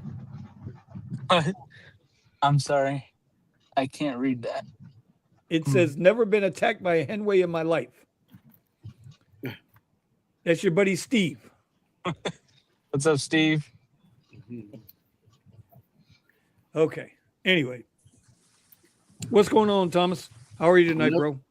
Did you catch the POTUS speech? Yeah. Oh, I was listening. What was your honest opinion about what he said tonight? No, he just done what other presidents never done.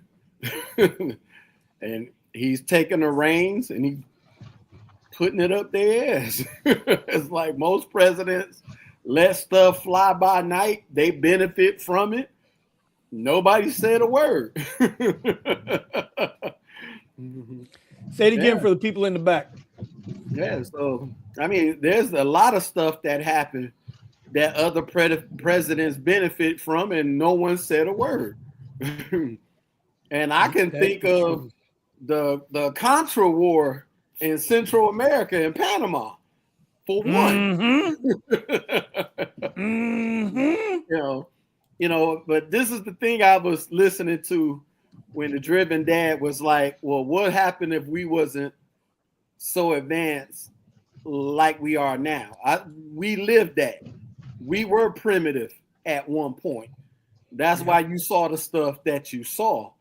And then you had like 3 to 4 serial killers terrorizing the country for more than 50 years.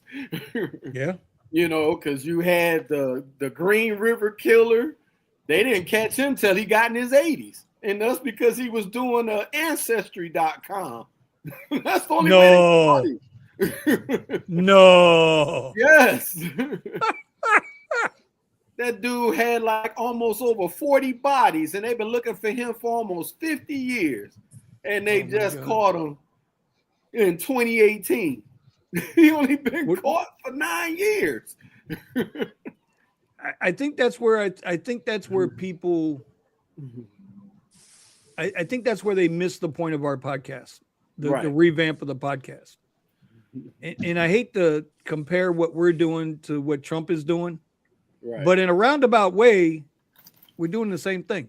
It's like everybody talks about how bad it is, but nobody steps up to the plate to try to change it. Correct. Mm-hmm. Right. Because my whole thing is, especially in the Black community, they've been saying for decades, oh, we need to come together. I'm so glad you're bringing this up. Yes, we need to stick together. We need to keep and make our own economic, and that shit will go in one ear and out the other. Bro, you see what the Supreme... Go ahead. I'm sorry. Yeah, they'll say, stop all the crime and everything else. And then when you starting to stop the crime, now they look at you as a sellout. You're a snitch. And that goes back to schoolyard shit. It's been like that for decades. And then if you're Black and you do help people in the community, they'll kill your ass later. So it's like, what's the point? Bro, did you guys see what's in front of the Supreme Court today?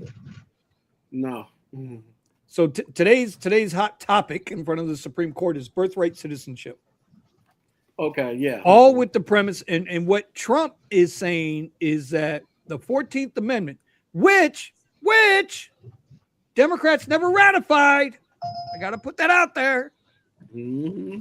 The 14th Amendment was designed, created, and was supposed to give those persons who were born to slaves here in this nation. That's what it was for. That's what it was for. Mm-hmm. Right? Was to give those folks full citizenship into this nation. Right. Because prior to that, what was it, Thomas? Three-fifths of a person? Slaves were considered 3/5 of a person? Yeah, 3/5 of a I'm trying to get person. my math right here. I'm trying to get my history right here. Yeah. I know I'm old, but I remember some of this shit. Yeah, from your ankles to your thigh was human. Yeah. Right? Now here's the deal. All of a sudden, because of voting rights or voting, power plays, now anybody who lands on a U.S. property, U.S. territory, which I didn't know this, dude, till today. There's some island out there in the Pacific that a bunch of Chinese people fly to. And since 2025, 1.3 million people, Chinese people, have flown to this island, given birth, so that their kids will be U.S. citizens, and then flew back to China. Mm-hmm. Yeah, 1.3 million people, bro. Mm-hmm. Yeah. Yeah, they've been doing So that the for challenge, decades. right? So the challenge now is, well, no, that's not birthright citizenship. That was not what it was intended to be. Again, so I ask, and now I know some people are going to be pissed at me, but listen, y'all get pissed off all you want. Yeah. If my ancestors were slaves and they had created a 14th Amendment that gave my people birthright citizenship, and now I got all kinds of people coming in from other places trying to take that right that they ain't bled, slept, nothing ever fucking happened to them, I'd be pissed off. I wouldn't be fighting for those people. I would be pissed off. Yeah. So I'm just curious. Am I wrong? No, you're not wrong at all. Because here's the thing. Look at America for everything for what it is. Okay. They brought the slaves over with their dime, but wouldn't put their dime back in it to send us back. The same thing, you can make a commuter train and try to do this high-speed rail. They spent these billions of dollars, and when it can't get finished, guess what it would do? Sit there and not be finished. Right. Unless you pay for it out your own pocket, that's the only way you'll have it. And it's been like that from the beginning. It's just America is, as they say, every time they have a problem, they throw money at it. And that's why you have things being stalemates. You had a bridge. Remember a couple of years ago, you had the bridge in Minnesota collapse. They had been telling them for years, the bridge need to be serviced. The bridge need to be serviced. Right. The bridge need to be serviced. Until the bridge failed, now you got a whole new. I shouldn't have to get to that point. The same thing that's at Sunside when the condominiums collapsed. Yeah, Surfside. Yep. They got all kind of inspections that building failed, and they never did anything about it. Nope. And that's what America has done for decades. This is how when you were saying, I don't believe we went to the moon, we just went into space and came back. Yep. Now, a lady asked the guy at NASA before the launch, and she asked him, why did it take us 50 years to go back to the moon if we already went? And the guy said, once we went, the federal government wanted to put money in other things. Right. That's what it does. Well, I love you, Benny. No, I still ain't going for that. No, Oh, I know. I mean, I'm going to tell you, and I'm going to tell you why. What reinforces, even to this day, why I still don't think we ever landed on the moon. There's a little ass company. I can't remember the name of them, but damn it, I will go and find it just for you. That like 3 months ago, they just sent one of their probes. It launched off a SpaceX rocket, right? They sent it to the moon. As a matter of fact, I think they've done it 2 or 3 times. And every time it's gone to land on the moon, the damn thing keeps tipping over. So in other words, here you go. It's coming down. Boop, boop, boop, boop, boop, boop, boop, boop, boop, boop, boop. Yep. Boom. Now, if you're telling me this little probe can't sit upright on the moon, Right. how am I supposed to believe that they got the lunar lander and all of that shit on the moon? Right. I'm just listen. Do I think we'll get there eventually? Of course. But if the government then didn't feel like it was worthwhile to go back, then that's probably because they didn't realize how were they going to make money off of the moon. Right. Well, now, and this is why. Oh, go ahead. Here's my case in point. You know, Trump and Rubio are going after Cuba. Correct. Here's another one. Here's another fucking Iran. Right? They've been killing them people down there in Cuba, Fidel and Raul. Yep. And Raul supposedly was more demented and sick bastard than Fidel was. Correct. Killing their own people down there for decades. Why all of a sudden now you got somebody who's like, you know what? We're going to fuck up Venezuela. We're going to fuck up Iran. We're going to fuck up Cuba. And we're going to take care of this shit once and for all. Yep. Isn't Trudeau Fidel's son? I think he is. I think Fidel was knocking off Trudeau's wife. And the only thing is, I don't think Fidel was,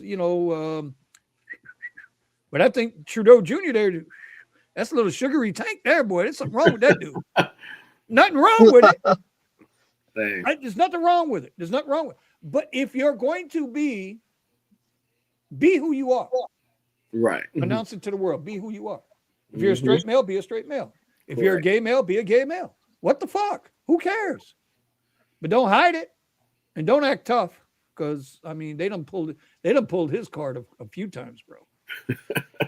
but my point is, the only reason now here's another reason why nobody's ever gone into Cuba, because they couldn't make no money off the damn place.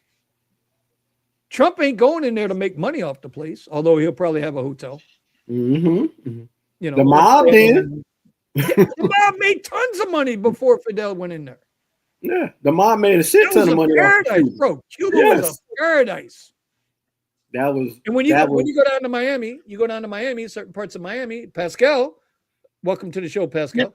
When when he goes down to Miami, there's certain places in Miami, bro, where it's predominantly Cuban heritage, bro. It's gorgeous. Yeah, like, they take care of their shit. Yeah, and also, if you look at it this way, the way how Cuba is positioned is no different on being in Kalamazoo, Michigan, and being across Lake Michigan from Chicago. You get a strong enough telescope, you can see it. You can see the lights at night. You know where it is. You can see it, and it's beautiful. Now, the mob had made money over there for at least 20 years before Castro even took power. Oh, yeah. And well, go ahead. I was about to say, and just because they did it back then does not mean they can't do it now, because there's more ways to make money now than it's ever been. Sometimes it's hard for people to register that, but if you look at it, Elon been shooting rockets for satellites all week. All week. Nobody has never seen stuff being shot into space this often at this pace than they ever have. And they ever have. And usually, if the space shuttle will go up, you won't see it go up again for another 2-3 years. So here's a question for the chat. If you had $100 and you could only buy one, let me rephrase. If you had $1,000 and you could only buy one stock, what would that stock be? $1,000. You could buy as much as the $1,000 will buy you. Whether they're $20 shares, $100 shares, whatever it is. What stock would you buy? We already know my answer. GameStop. Oh, that's who I forgot tonight, Melvin. God damn it, Melvin, you got the link. Come on in, bro. Right. And I knew I forgot somebody tonight. No, Nah. I'm telling you, I'm bad at this shit, man. No, I'm going at the bigger picture, and and Vinny knows what I want because I was asking him to look for it. Let's see. William says paradise for the rich and poor, illiterate, uneducated, and brutalized by the Batista government, propped by the U.S. We guys always forget that part. Well, you know what? And everybody says Shay Chavez was this great thing, and we just found out that he was raping women left and right. Mm-hmm. I mean, you know, listen, there's going to be good and bad actors. You got to call it. You got to call it even. I think I try to call it even. But let me ask you a question, William. Was Cuba better off with Batista or with Castro? I mean, at the end of the day, that's how I got to look at it. Yeah. Right. That's how I got to look at it. I can already tell you the economics changed overnight when Castro got in there. And then it got so bad when Castro was in power, he took away Christmas, and the Pope had to go down there and talk to him to let him be like, look, man, Christmas is for everyone. You know, you can't do that. That's not right. And then the Pope set him straight, and then he was like, all right, I'll give him Christmas, but then they'll get less money. William, I love you, brother, but he said he'd rather live under Castro. Bro, Castro would have had your ass hung and strung up in the public square, bro. Right. I mean, look, you got to call this shit even, bro. Batista but that's all right. That's okay. It's people entitled to their thing, bro. I ain't gonna knock them for that. No, not at all. But it could be worse. We could be Canadian. Had that as Disney, the Caribbean Disneyland. For real.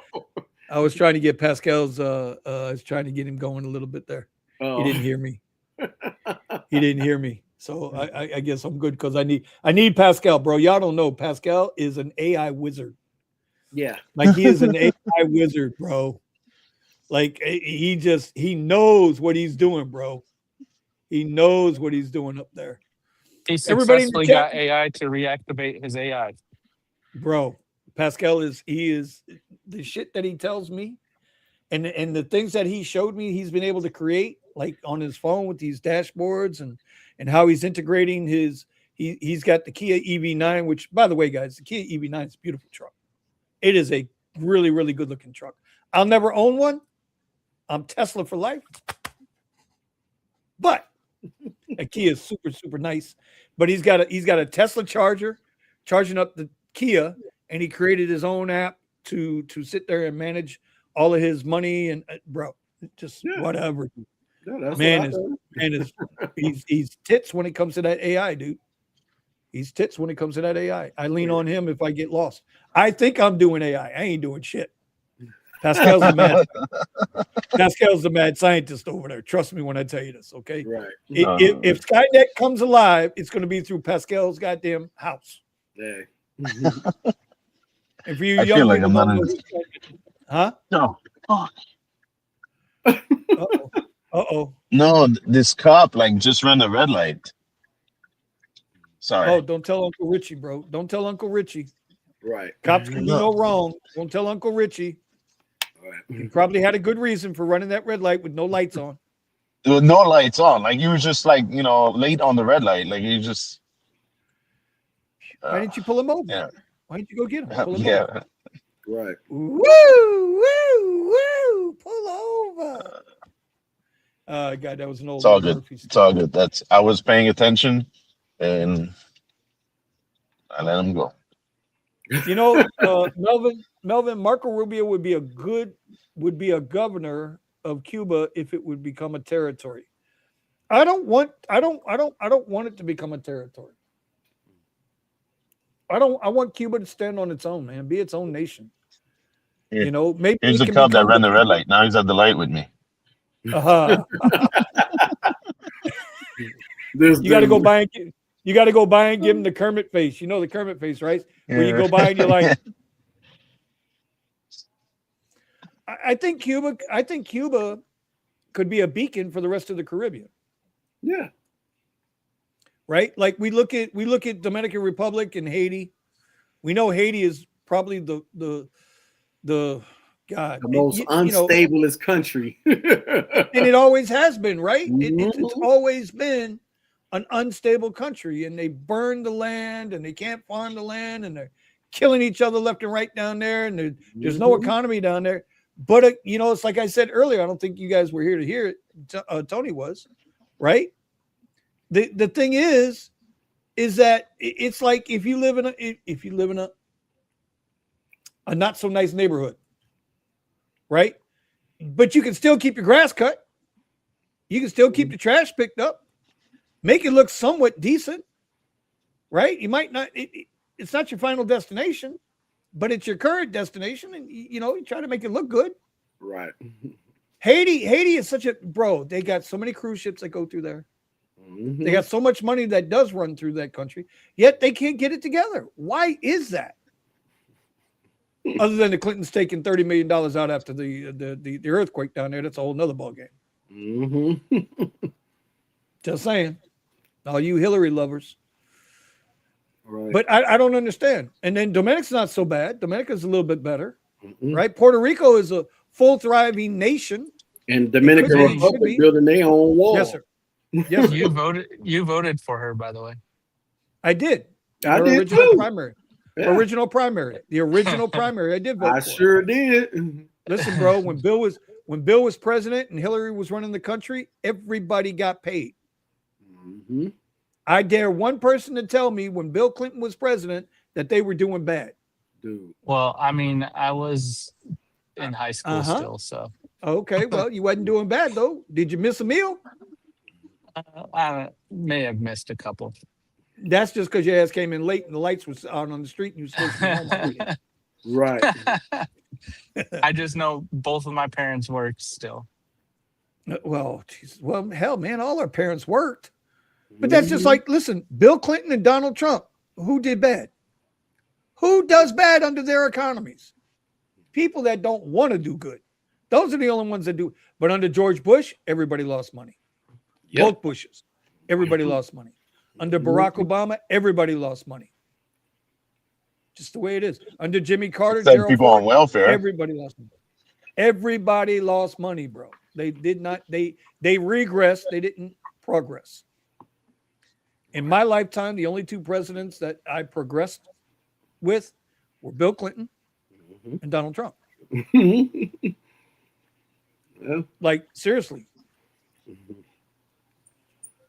So Yeah. I'm hoping Cuba. I'm hoping Cuba gets. I'm hoping they, and they're negotiating. They're already negotiating. They ain't playing. They're looking around like, oh shit, y'all see what he did in Iran? Y'all see what he did in Venezuela? Oh hell no. Trump said he's coming to town. No problem. Get the red carpet. Clean it up. Set the apples out. The good apples, not the Walmart brand. Give us the good apples. So let's see. Somebody says Jacko and Purgatory. Yeah, people overlook the nuance and contextualization of how Haiti got where it is. I'm genuinely curious. Why is it that Haiti has not been able to listen, bro? I know a lot of Haitians. I'm from Miami, dude. Yep. Right? And I mean, my daughter-in-law is Haitian. Her whole family's Haitian. And all I'm saying is that it's not the people. Why is it that Haiti can't get it together? They're a free nation. They're a free nation. They got enough land and coastal waters to throw some damn good hotels up and make some money. Yeah, they got enough oil and ore in the ground too. Got some greedy people at top. That's what it is. Yeah, and a lot of their forefathers made bad decisions. Why do you think they all speak French? First black nation to win independence from the colonizers. Correct. Been paying for it ever since. Yeah. But you could say that. You could say that about a lot of countries. Oh yeah. What's Somalia's issue then? I don't like playing the race game. I hate that shit. I hate that shit. I'm a white dude, and I'm gonna say it straight up. I hate that shit. That's a fucking race is an excuse these days. In these times, race is an excuse. Correct. Race is an excuse. You want me to prove it to you? I can prove it to you. Remember how earlier I said Artemis 2 went up today, and they were talking about and they're saying, well, it's the first Canadian astronaut going that far in space. True. It's the first woman going that far in space. True. It's the first black person going that far in space. True. But guess what? It's the first white person going that far in space also, because no astronaut's ever gone this far in space. But they make it a point to always have to put that race card on top of it. And I hate that shit. Yes. Just be the first person. Just be the first fucking people. Bro, it's humanity. What are we talking about here? Yeah. The guy said that when they fixed that battery issue, he said, we doing this for humanity. Well, listen, I'm not. I think it's Jacko. Jacko, I'm not arguing with you, bro. I'm just saying, this is my opinion on it. Yeah. Now, whether they won their independence, they're the first ones to free themselves from colonizers. Well, I mean, you start going back in the annals of history. There was a whole lot of colonizers, and they weren't always white, and they damn sure wasn't always from Europe. The Aztecs What's the was. what? What? The Aztecs definitely were. until the Spaniards went over there and blew their asses off that island and took them out. Right. People forget that part. Vinny. We talk about slavery in America, but who brought the slaves here? Right. Wasn't the white guy. The white guy bought them, dumbasses. Right. But it was the Spaniards that brought them. Mm-hmm. But now when we go through, when we, and I know guys, listen, man, don't hate me for it. I'm just telling you what I think is truth. If I'm wrong, correct me. I'm okay with being corrected. I truly am being all right with being corrected. But the Spaniards started that slave trade from Africa to America. Mm-hmm. And they bounced it off to Brazil and went through Jamaica, went through Haiti, bro. went through the Bahamas. But yet, right. Spanish people get a fucking pass. Yeah. Because they're brown. But my buddy Eddie from Puerto Rico, that motherfucker is like a snowman, bro. He's so fucking pale. Bro, he is pale. I love him to death, but he's pale. Mm-hmm. But he's Spanish. He gets the pass. Right. Vinny Cuz, people from Italy over here, we don't get the pass. What the fuck? Right. And they came over on the ship just like everybody else. Signed that boat. My people came over on the boat too, bro. Yeah. People came over on the boat too. Yeah, they came over on the boat with the Dutch, the Swiss, the Irish. Yeah. Now, granted, now listen, and don't get it twisted, bro. What happened to Africans being brought over here in chains, and bro, that's fucked up, dude. Just so fucked up. Mm-hmm. And the only thing the nation can do, I think, I don't know, correct me, we can have this conversation. I'm game for it. Right. The only thing a nation can do I don't think you can ever, what's the right word? I can't think of the right word. You can ever, God dang it. You can't correct it. That's not the right, you can't atone for it. And there's no value to put on it to repay. You can't put value on a life. Yeah. Unless you're going to take a life. And whose life are you going to take? Can't take my life. Right. You know what I'm saying? It wasn't us. We didn't fucking do it. Mm-hmm. Anyway, we got way off the reservation here tonight. I'm sorry. Oh, God, I'm sorry. We got way off the reservation. Nope. What is this? Ramon. Puerto Ricans are bullying Dominicans. What the fuck? That's Ramon, bro. I miss that dude, man. I miss that dude. He's always awesome, bro. Ramon's awesome. He sent me a screenshot the other day. Look at this dum-dum. Called him a dum-dum. It's like, I love Ramon, man. His family, bro, they're so beautiful. Such a beautiful family. Anyway, bro, we went way off the chain tonight. Tell me what's going on with y'all, man. What's going on with you, Thomas? How's the world treating you? I see you getting after it on YouTube, bro. Oh, boy. And it's your fault, no. You're getting after it on, bro. Listen, you're actually inspiring me now. And I mean this with all my heart. Right? Yeah. Because the Tuesday and Thursday morning trading that I'm doing is because I'm feeling shamed. Because every time I get up in the morning, I come here, I sit down.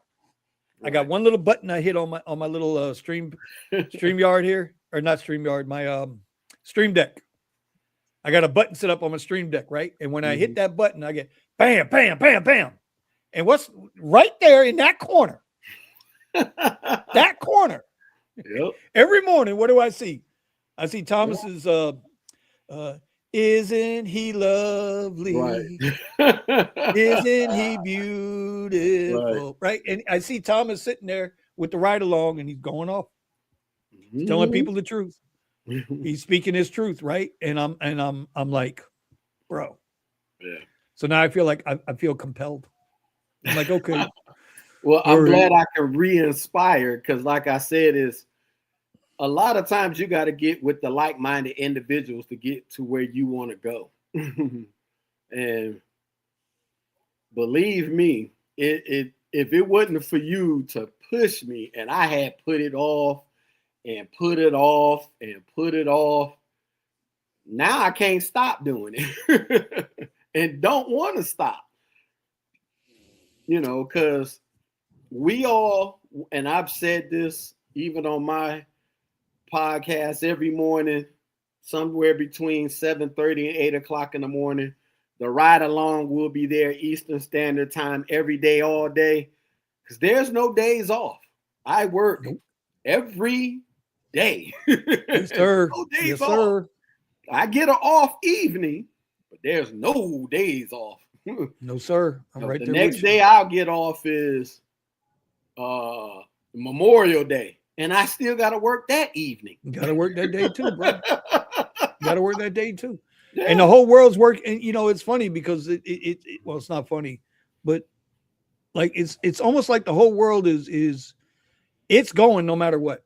Yeah. It's going 24/7, 7 days a week, 365 a year, bro. And if we like today I got up, I was up pretty late last, bro. I should have called your ass. And should have got Buddha up too. Because I went down Musicville last night. Oh, nice. Oh yeah, I had the legs picked up, you bro. should have called me. I was vibing last night. And real quick, Jacko says, damn, the markets are tanking. Yeah, they took a little bit of hit tonight. But you know what? It's that's the market, bro. It's the market. Same thing with crypto. It went up and went down. But today I was gonna go live, but I was too sleepy. I sat there, looked at the markets, I saw the rug pull coming. I could have made a trade, I didn't do shit. I shut it down. And bro, I tried to sleep all day. I ain't gonna lie, bro. Yeah. I did not work today. This is the first day in months I didn't do shit. Yeah. I didn't do shit. You gotta have it. Yeah, you gotta have your vision, because I can tell you, for me, just in the last 3 weeks, I've seen stuff just coast and stuff just getting taken care of. Bills is getting paid. I'm overpaying my bills. That's a good thing. It's not a bad thing. Yeah, I'm overpaying. I got a credit on the cell phone, credit on the light bill, still got money in my pocket, money in my accounts. And like I said, when I finish step 3 and pay off the 2 credit cards, step 4 is getting the savings accounts together. And not that I own the bank money, but now it's time to get the money to work for me, especially when I'm sleeping. So, well, and it's going to be tough to see which way this, like with the markets, bro. The markets. Yeah. I don't care who you are. You cannot gauge these markets right now. No. But like I sent Steven a text earlier. I says, hey man, that regulation for crypto is still running through Congress right now, and they're going to approve it. It's a regulatory thing. They're going to approve it. Right. They're not going to approve it. Trump is on for crypto, bro. He's cool with it. Right. And senators and House of Reps, they're figuring out ways to make money off the shit now. Yeah. So if they're making money, they're going to push it through. And so what I would start saying is, now you need to start looking at, whatever your favorite crypto is, you might want to start looking at that a little bit. So the marketcap.com, that's where I go. Yep, marketcap.com. And they'll list it like the top 25 in football. Yep. And I All only the time. deal with the top 5. Well, that can jump up and down a little bit sometimes, you know. Right. I'm still, you know, my top 4. Yeah. Bitcoin, obviously, still the gold standard, no matter what. Mm-hmm. I don't care. It's too much money to, you know, it's too much money to transact. Takes too long to. That's not the point. Gold is the same way. Everybody says they own gold. A lot of people own gold paper. They don't own the gold. Right. Move a bar of gold around and then try to go pay with that bar of gold. Sitting there scraping onto a damn scale trying to get some money to even value. You can't. So it's the same shit, right? Bitcoin, Litecoin. Mm-hmm. If Bitcoin is gold, Litecoin silver, you can transact. Lightning Network, you can make those transactions pretty quick, and the fees the gas fees aren't really they're reasonable on a transaction, right? I still like Chainlink. Chainlink will always be that's that altcoin, bro. Chainlink, you can't beat it. Cannot beat it. I've made so much money with Chainlink in the past, and I'm hoping I can make it again. And you know, after that, you know, you got XRP. I don't know. Steven's the big XRP guy. You know, Steven's the big XRP guy. I understand what it does, but I'm still not a fan of Ripple and the way that they release more into the market. You know, it's like supply and demand. That's it. Basic economics is supply and demand. You know this. Yes. Mm-hmm.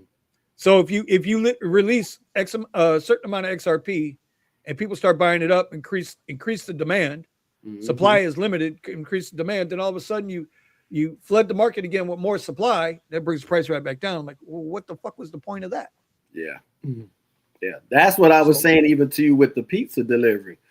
Gas is shot up.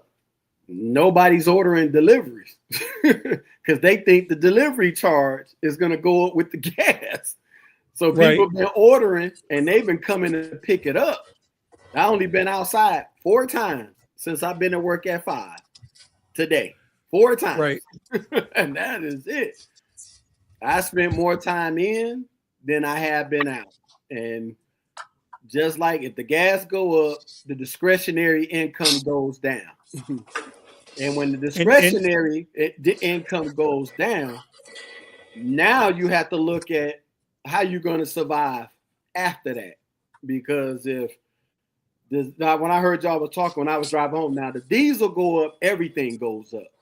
Because the trains use it, the semi trucks use it, the oil tankers use it, the container ships use it. Everything that has to do with transportation. Yeah, but they were using the same shit was using it before COVID. Well, yeah, true. I know. And before but COVID, it come back down. It makes sense.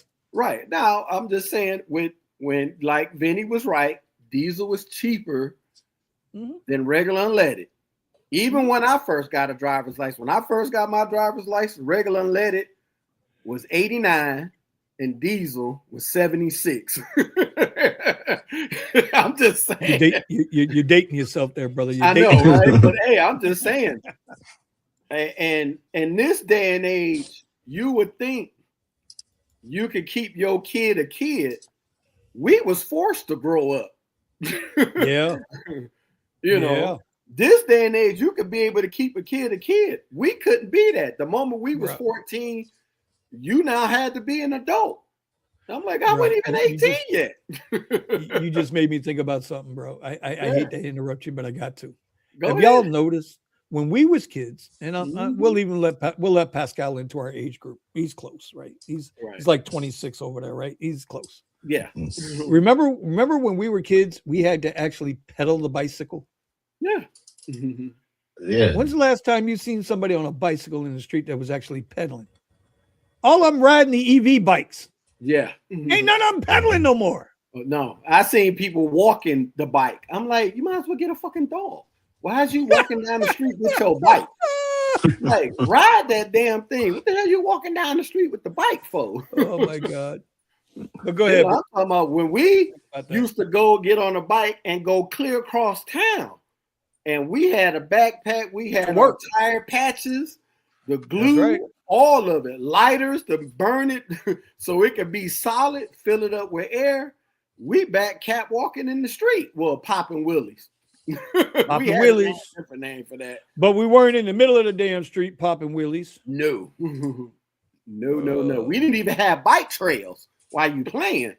You ain't lying. And hey, you remember you used to grab the sheet of plywood, a couple of bricks in the middle of the street, and make you a ramp so you go jump and bust your ass. Was our ramp. And when you missed, your nuts came right down on that bar. Right. Oh shit. Yeah, so it was crazy. God. I mean, we did it all, but even when we were trying to be kids, once you got to a certain age, your parents made you grow up. That's why they called us latchkey kids. You had your key around your neck to let yourself in the house. Long as you knew how to make a sandwich, long as you knew to clean up your dishes before your mom got home. That's right. You had it done. You had homework. Time was limitless. I done my homework and had stuff done. Still went out and got a good 4 hours running around in the streets and got 100%. Back for street lights and everything else. But when we got to be 14 and 15, walked us to the labor office like we was getting drafted by the army. And then it was like, now you got to help. And that's what I'm saying. This is how you know it's more, you can make more money now than it's ever been. Everybody had to pitch in to take care of one household. Everyone. That's right. Now try to get a kid to get up and do something. Right. And then if you get a kid with some kind of passion or something, he's a YouTuber and he made more money than you can ever dream of. Ain't that a bitch? Yeah. You be like, yeah, my dad made 80 a year, but I make $3 million a month. You be like, what the fuck? Young man's game. It's a young person's game. It's a whole different thing. Social media is a young person's game. Yeah. But you know what? They're slowly, and we've been talking about that the last couple of weeks too. You know, they're slowly they're hitting the wall too. Yeah. Right? Social media is hitting the wall, YouTube's hitting the wall, Amazon's hitting the wall, everybody's hitting the wall. Yeah. Which again, this is another reason why, as an example, Richie Hustles was in the chat earlier. Right? And he was like, I've been begging you. And he does. He wants me to do reaction videos. He wants me to talk about this kind of stuff like I did tonight. But bro, you go down that rabbit hole and become angry at shit and pissed off at shit. And I'd rather just come hang out with you guys. Right. But I think tonight's POTUS speech was important because he needed to calm the nation down. He needed to calm the nation down. Yeah. You know, and as a bonus, that idiot over in UK, their Prime Minister Kerr, whatever his name is, he went live tonight as well. Okay. To address his nation. And I think it was the German Chancellor went live. I don't know what they got over there in Germany. I don't know if it's Prime Minister, President, whatever the fuck it is. Right. He went live also to address, you know, because and I think it's real world, man. I think all of this shit is real world. I don't think enough people, like the people in the chat and us here on the board, we don't get a chance to talk about this kind of stuff. Yeah. And I heard you about earlier. My mother-in-law still's like, I don't even know if I want y'all to come. It's still dangerous here. Talking about down south. Yeah, in South America, in Ecuador. She's still saying it's still dangerous. And I'm looking at her like, if I wait till it gets safe, are you going to be around by that time? Jacko says, didn't calm me down. We're screwed. Right. No, we're not screwed, brother. We're not screwed. No. We're all right. We're all right. We're all right. We're all right. No. Well, I say it every morning. I'm the nation's #1 hustler. I will be out here and make it happen, good, bad, and indifferent. You know, sometimes it just has to be in you. You know, and if you don't have it, you just don't have it. And teachers been saying for months, or probably for the last year and a half, these kids don't know how to write in cursive. They don't know how to do basic math. Did you hear the theory? Did you hear the theory why they're not teaching cursive? Did you hear the reason why? No, I probably think it's because all the tablets they keep pushing in their face.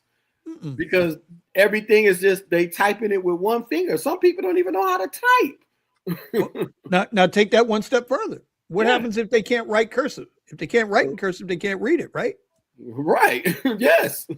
What's the Declaration of Independence written in? Cursive. Yeah. They can't even tell the time. I mean, it's been rewritten in like a lot of other ways. But you can't read. Yeah, and so is the Bible. Right. So is the Torah. So is the Quran. So is whatever the Hindus read. I mean, you know. We're going down that path again, Vinny? No, we are not, Tony. I am just saying. Go for it. No. No, hell, we ain't doing that. All right, y'all. Great show tonight. Appreciate y'all being here. I'm not doing that. I'm gonna get my rant flag out. I'm just saying, you know, if you can, when you start changing, the only way to change society is to change the culture. Hey. I'm gonna die on that hill. You want to change society, you got to change the culture. So if you stop, well, listen. Oh, look at the little one. Hi. Hey, little how guy. are you? Hey. Hey, buddy. Oh, you look like your mama. I could already tell. Yeah, you too old, bro, to have little ones. You gotta go to sleep. Oh man. Yeah. Vinny knows it's getting close to Vinny knows it's getting close to Easter, and he knows Jesus has to rise. I don't know, bro. See now, why are y'all trying to put Tony? You see what you started, Tony? See what you started, Bro, Tony? you brought it up. No. What I said was, what I was alluding to was if you change what people read or how they read it, then they have a different outlook on what they're reading. In other words, if I tell you the sky is blue, why do you believe the sky is blue? Because I told you it's blue, or because you were taught that it was blue? For all we know, it could be, yellow. But you weren't taught that. You were taught that it's blue. What if I wasn't taught that the sky was blue, but I was taught what color is blue, and I looked at the sky and came to that conclusion myself? That's pretty much what it is. But you were taught that. You didn't. You weren't born and inherently knew what color blue was. Somebody had to teach you that. But the color is still the same color, whatever you call it. Doesn't matter. It's not about the color. It's about what you was taught. And because you were taught that, that's what you assume it to be. Yeah. So my grandma was taught it was azul. Oh boy, here we go. And grandma should have taught you how to write with your left hand and not the right one. Well, my second daughter writes with her left hand, and I didn't teach her that. She just did it. See, again. But your daughter wouldn't know it's her left hand if you wouldn't have taught her it was her left hand. I told her she would just think it's her hand. Huh? I told her it was her right hand. And she went for it? Yes. Yeah. She's right-handed in her mind. Yeah. There you go. That's it. I'm done. Right. At the end of the day, bro, it's like. Well, that's because you had to think about it even before us. If you wrote with your left hand, they punished you for that. Yeah, you were Ned Flanders. Yeah, if in the Catholic schools, if you wrote with your left hand, they beat you out of writing with your left hand. They made you write in the what schools? Oh, the Catholic schools, of course. Oh, see, don't go there because then you're really going to get Tony fired. All right, let's go. Bring it. Hey, the heretic is ready. Oh my God! I'm not doing this. I'm not doing this, bro. I'm not doing this. I am not doing religion tonight. It's normal to most people. Like you said, they were taught writing with your right hand is normal, not your left. Driving. Mel says, "Yeah, I went through Catholic school. They beat the left hand writing out of you. They ain't want you doing that, bro. It's amazing though. It's absolutely amazing. Yeah. How certain societies, certain Correct. cultures. Oh my God, dude. Unbelievable, bro. Unbelievable. All I want is peace on earth. Can we get some peace on earth? Pascal, Correct. can we get some peace on earth? It's coming on Sunday. I mean, as a Canadian, we try. Yeah. Yeah, y'all do. Y'all move down here. I mean, that's when I realized nothing's gonna get done over there. So Yeah. No wonder Dade County turned blue. Bro, that whole thing with Dade County going blue. Again, if the SAVE Act was standing, well, you know what? That wouldn't have mattered because it wasn't a federal election. No. It was a local election, right? Local. Dade County Yep. mayor. Yeah, And the mayor, they put that batshit crazy woman in there. Oh God, bro, we could have that conversation off. People ain't ready to have the conversations I'm ready to have. You sure? Because I listen. Because I know what's coming down. That's why you have People them ain't with ready Gemini. to have. Here you go. Then fuck Gemini. Listen, bro. That's why you Dade have County. them with Grok. Listen, I'd rather talk with Grok. Mhm. Okay. Because at least Grok is going to come with some jokes. No, an unbiased viewpoint. Right. What? See, you can't Where have are a you conversation. saying You can't Grok have is an. coming unbiased? I didn't hear what you just said. What's that? Where does Grok get some? What the hell, Tony? Where'd you do? Are you in a tunnel? That's Yeah, the we law. lost. he's got that T-Mobile phone. Hey, calm down on the T-Mobile phone there, buddy. Calm down. I got a T-Mobile phone. Okay, Hoss? It's Verizon. How would I be with AT&T? They almost destroyed a movie company firsthand. When you sit and talk with the AI, the only bias that it has is whatever the programmers put it in. Is that correct? Is that safe to assume? So it's the same thing having a conversation. Safe to assume. Well, see, that's my point. You can't have a conversation if you have a bias, or an honest conversation if you come in with a bias already. Right. You just can't. Most people aren't open-minded enough to have an honest conversation. Grok can't even count to 200 without skipping. It can count to 2 though, but it can count to 2. 1, 2. It can do that. It'll get there. Right. It'll get It'll there. get there. Just remember, kids didn't become racist until they were 3 and 4 years old. Because when they were 1 and 2 years old at the nursery, they were all loving and playing together. Yep. It wasn't until they started turning 3, 4, and 5 years old, they started separating into their groups. But nobody wants to have that conversation. Nope. Because who's teaching them to do that? Yep. Are you saying all kids or just the racist kids? I'm saying every kid on the planet. Every kid on the planet, when they get to that age of 3, 4, 5 years old, they start breaking off into their groups. Yep. Right. And a lot of times those groups are defined by one of 2 things: skin tone or language. Mm-hmm.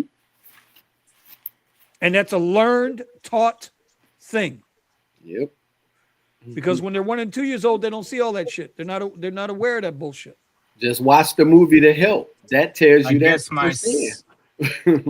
I guess my 7-year-old is still stuck in the mindset of a 2-year-old then. Well, God bless them. But trust me, this is what happens. I've seen it. So that proves my point even further. You should be able to stay a kid longer now than you ever could.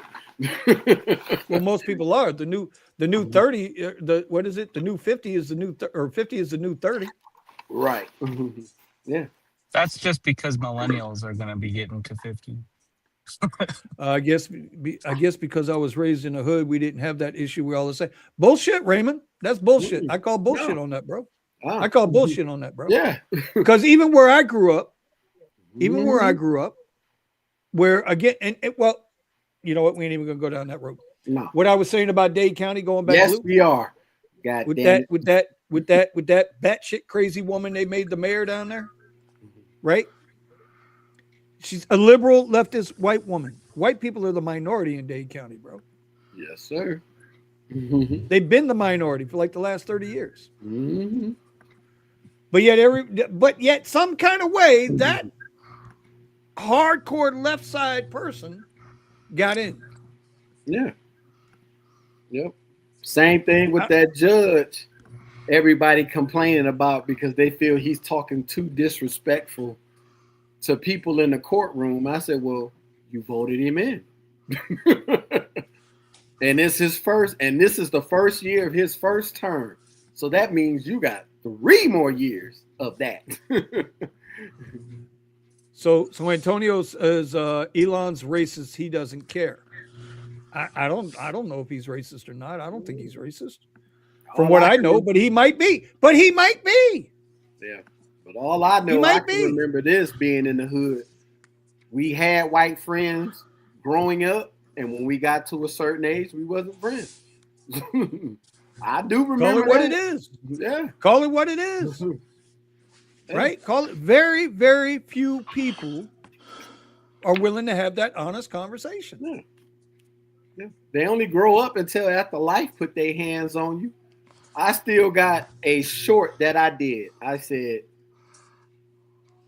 life is like watching a tiger in the cage from a distance.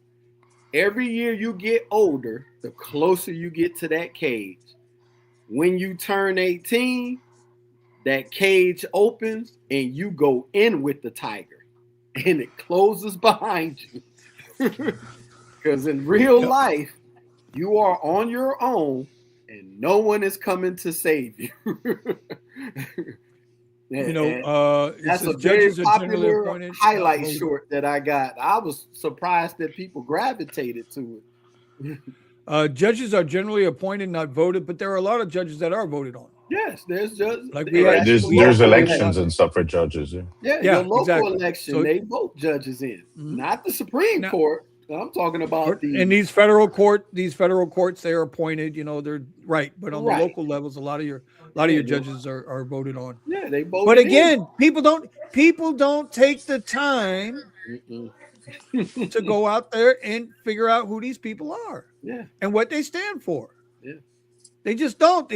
They associate, they assimilate by association, right? Isn't that what it is? And then the guy looks like he would be the area manager for Best Buy. He looks innocent. And he got in. And then he put on his robe, and then he just be like, don't make me put you in cuffs. He was telling a lawyer this. He said, don't make me put you in cuffs. Yep. And the way things are taught, we were talking about schools and what they're teaching. I mean, there's not a lot of schools anymore. When they took auto mechanics out, when they took shop out, home ec we call out, that VOTEC. Yeah. Mm-hmm. When you started taking all of that out, I mean, what are people supposed to do? You wanted everybody to fucking work at Burger King. You wanted everybody to drive Uber or whatever. Right. You didn't want them smart. You didn't want them. Now look at them plumbers now, bro. 100,000 a year. Not even trying. Dude, plumbers are making more than lawyers almost. Not even trying, bro. No. The HVAC dude, especially down here. Woo. They pushing weight. They pushing weight. The first house is paying $3,000 just to show up. Bro, he shows up. He's got the huge Cuban link around his neck. Yes. He got the diamond pinky ring. Oh, what? Oh my God, bro. I'm like, did this dude play for the Cubs or he the HVAC guy? That's a brand new sprinter out there, top shelf sprinter. Ooh. Not even the Dodge. He's got the Mercedes Sprinter. You know what I mean? He's got the real one. Right? He's got the fresh wrap on it. I mean, let's call it even. I was just about to say that. Yeah, it ain't no Dodge. It's got the Merc. Yes. Dude. It's amazing. But you know what? The guys work hard. People work hard, and that's the whole point. Right? So in the macro, we look at what's going on in Iran. In the macro, we look at what's going on in our politics. But on the micro, on the home level, Tom's going to get up and go work his 2 goddamn jobs tomorrow. Buddha's going to get up and he's going to go push that Tesla to the limit on the Uber Black. Pascal's going to get up and I don't know what the fuck he's going to do tomorrow, but it's some kind of way I keep hearing, I know it's going to come on my phone, bro. I'll be back. I know it's coming, right? Skynet is coming, right? Right. Skynet is coming. Oh, yeah. You should see what's happening on my computer right now. Here we go. Here we go. I just want shares in the company. Not me. I'm seriously thinking about disassociating myself with Pascal. Oh man, come on, bro. Vinny want to roll with me and Steven and wear Gilligan hats after we get our laundry mats and stuff. You ain't lying. Some bucket. Meanwhile, India and China are training nuclear science and AI engineers. 100%. Mm-hmm. They have free universities and it's paying off for them. Invest in the youth.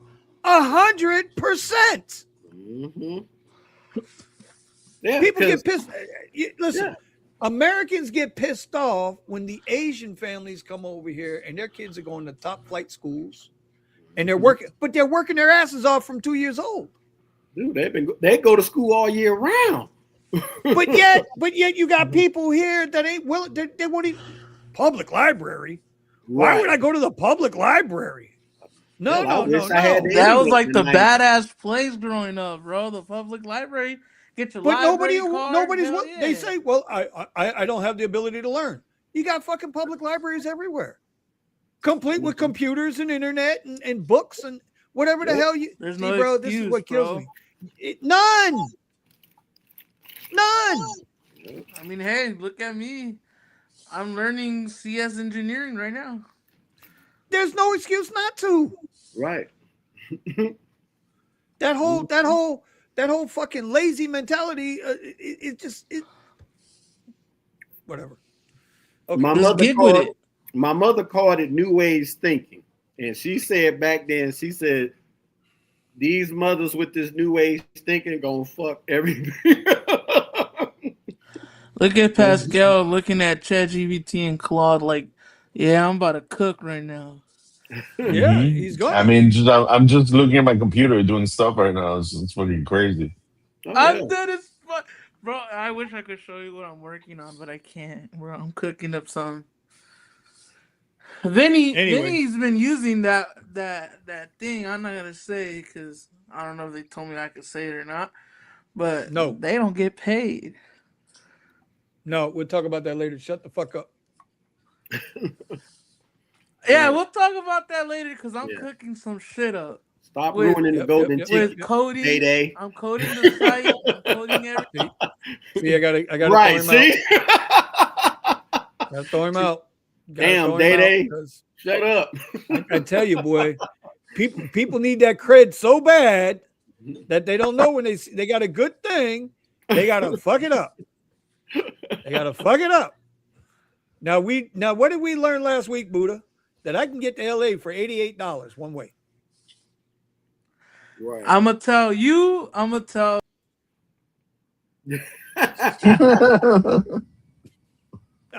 don't know who you're gonna tell, but you ain't talking today, bro. You ain't telling today, bro. I need some more USD coin. That's what I need. Are we good now, Buddha? Okay, see there. Hey, bro. I mean, hey, I like the fireworks in the background, bro.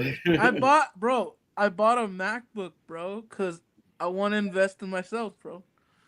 See what I mean? As you should. Not a cheap MacBook, bro. Like, this is my first. So I told myself, if I work hard, I'm gonna get me a MacBook because I know the MacBooks are really good for what I want to learn. Correct. Right. So I have a PC here, but now. it's so sluggish, bro. Bro, especially you're running big codes and big stuff like, and then AI and all this because AI can't see you need to get with Pascal. To build you need to get with Pascal because Pascal bought my old computer. No, listen to me. Pascal bought my old computer. Oh, okay. Yep. Right, and he's over there like Jarvising it up over there with that man. For me, I couldn't do shit with it. It was killing me for video creation. It was absolutely slow as the day is long. 6 years old. Now I went out and I bought this beast because it does what I needed to do. But he's bro, you need to get with him. Because This he could shit, probably show you some things. Vinny. Ah, I was so hesitant to buying a MacBook because of all the shit, right?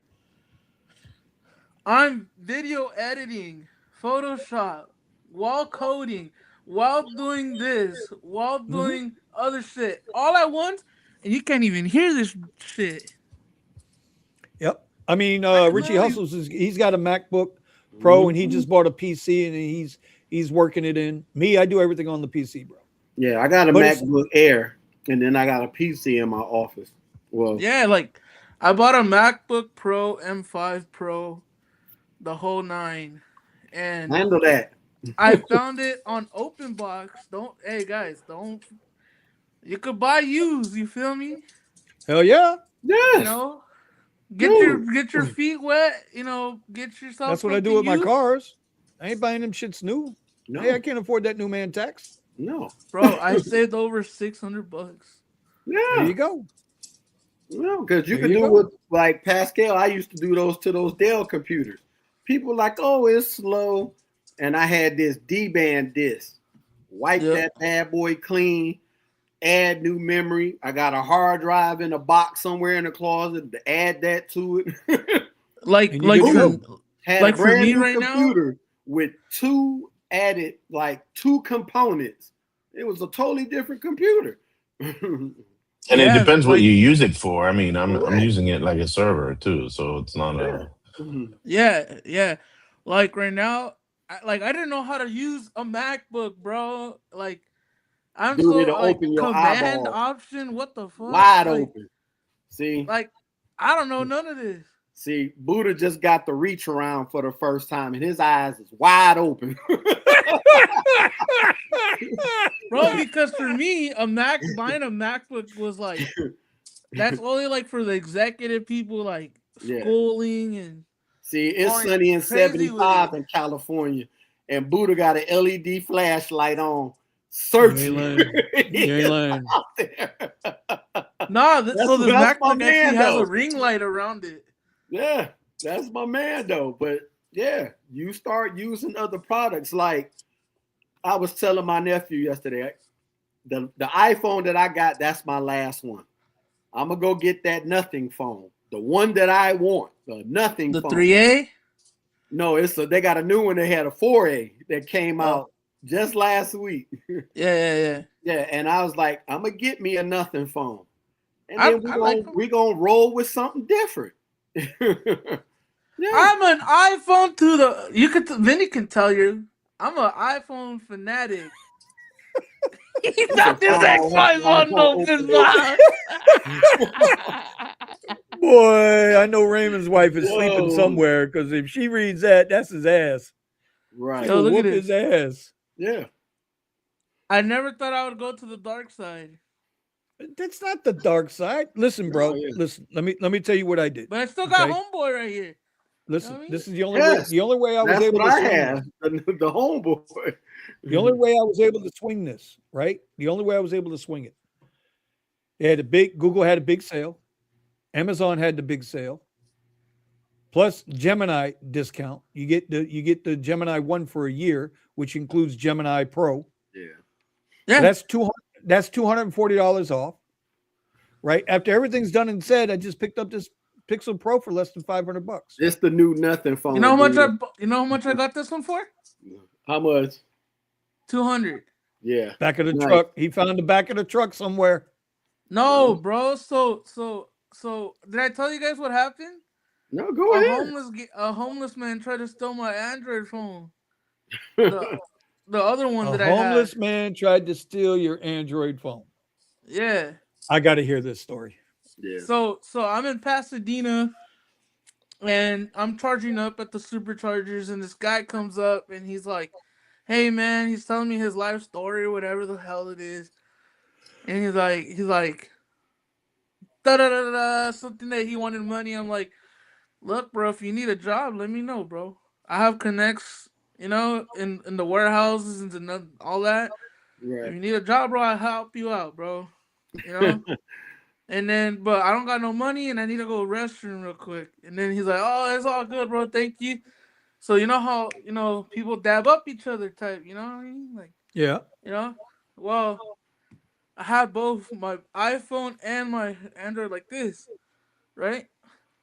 Okay. So as I was gonna go shake his hand like this, instead of shaking, going reaching out for my hand, he tried to grab for the phone. So when he Okay. went like that, when he tried to grab the phone like this, my hand, like this palm of my hand right here, I went, bah, like straight to the fool's like nose, and I Right. broke, like, I don't know if I broke his nose or not, but that fool was leaking, bro. And then I went inside, like nothing happened. And then I'm like, I went like this to the Android phone, and I went like this, right? I went like this, and I fucking felt like shards of glass in my like my ear. I'm like, what the fuck? Right. So it cracked the screen because it fell on the floor. And I just Okay. totally, in the moment, I didn't know. I just like Yeah. went on my way. Yeah. So And then Verizon hits me up like, hey, we're giving a good deal on the Pixels. Yep. Yep. Yep. And Yep. it Yep. says, no mhm. matter what phone you get, doesn't matter if it's whatever, we're giving you $850 Okay. for any phone. Right. Crack, no crack, whatever, as long as it's not locked or whatever it is. Correct. Yeah. You still paying on it from another provider. Yeah. Yeah, but the phone was unlocked, Yeah. right? And I literally gave him a piece of shit phone, and they gave me this for Yeah. 250 And bucks. that's Can't awesome. beat that. You Yeah. can't beat that. Yeah. Cannot beat Bro, that. it is such a fast phone, bro. I tell Like, you, it's listen, Pascal's been at crazy. me. Pascal's been at me. Steven's been at me about these Google phones. And I was a Samsung guy. I still got the 12 Pro, Yeah. and that's getting ready to go. But the point is that this Google phone's actually pretty fucking good, man. So Hmm. far it's pretty lightning fast. We'll see here in a few months, but it's pretty quick. It's pretty Yeah. quick. So, all right, look, we're gonna lock this down, bro, because I'm getting a little tired. And Yep. I want to wrap this up. I want to appreciate everybody in the chat coming by tonight. Hmm. Twitter, YouTube, appreciate you. Um, guys, as always, Tony, thankfully that you showed up with me and we were able to sit here and watch POTUS together. I like having these political conversations as long as we can be honest and Right. still shake hands at the end of the day. Hmm. That's all I care about, right? We've been working and working and working this entire year on this podcast, trying to get people to start thinking higher, better, longer, further. Because ain't nobody going, if we don't take care of us, ain't nobody going to take care of us. Mm-mm. Ain't nobody going to take care of us. Buddha doesn't have a course to sell. Thomas doesn't have a course to sell. Pascal should have a course to sell with his ass over there, Skynet ass. But anyway, all right, with that, y'all, we're going to get up out of here. We will see y'all. Well, I'll be back tomorrow morning. See you in the morning. Gonna do a little trading in the morning. Yep. Yes, sir. Yes, sir.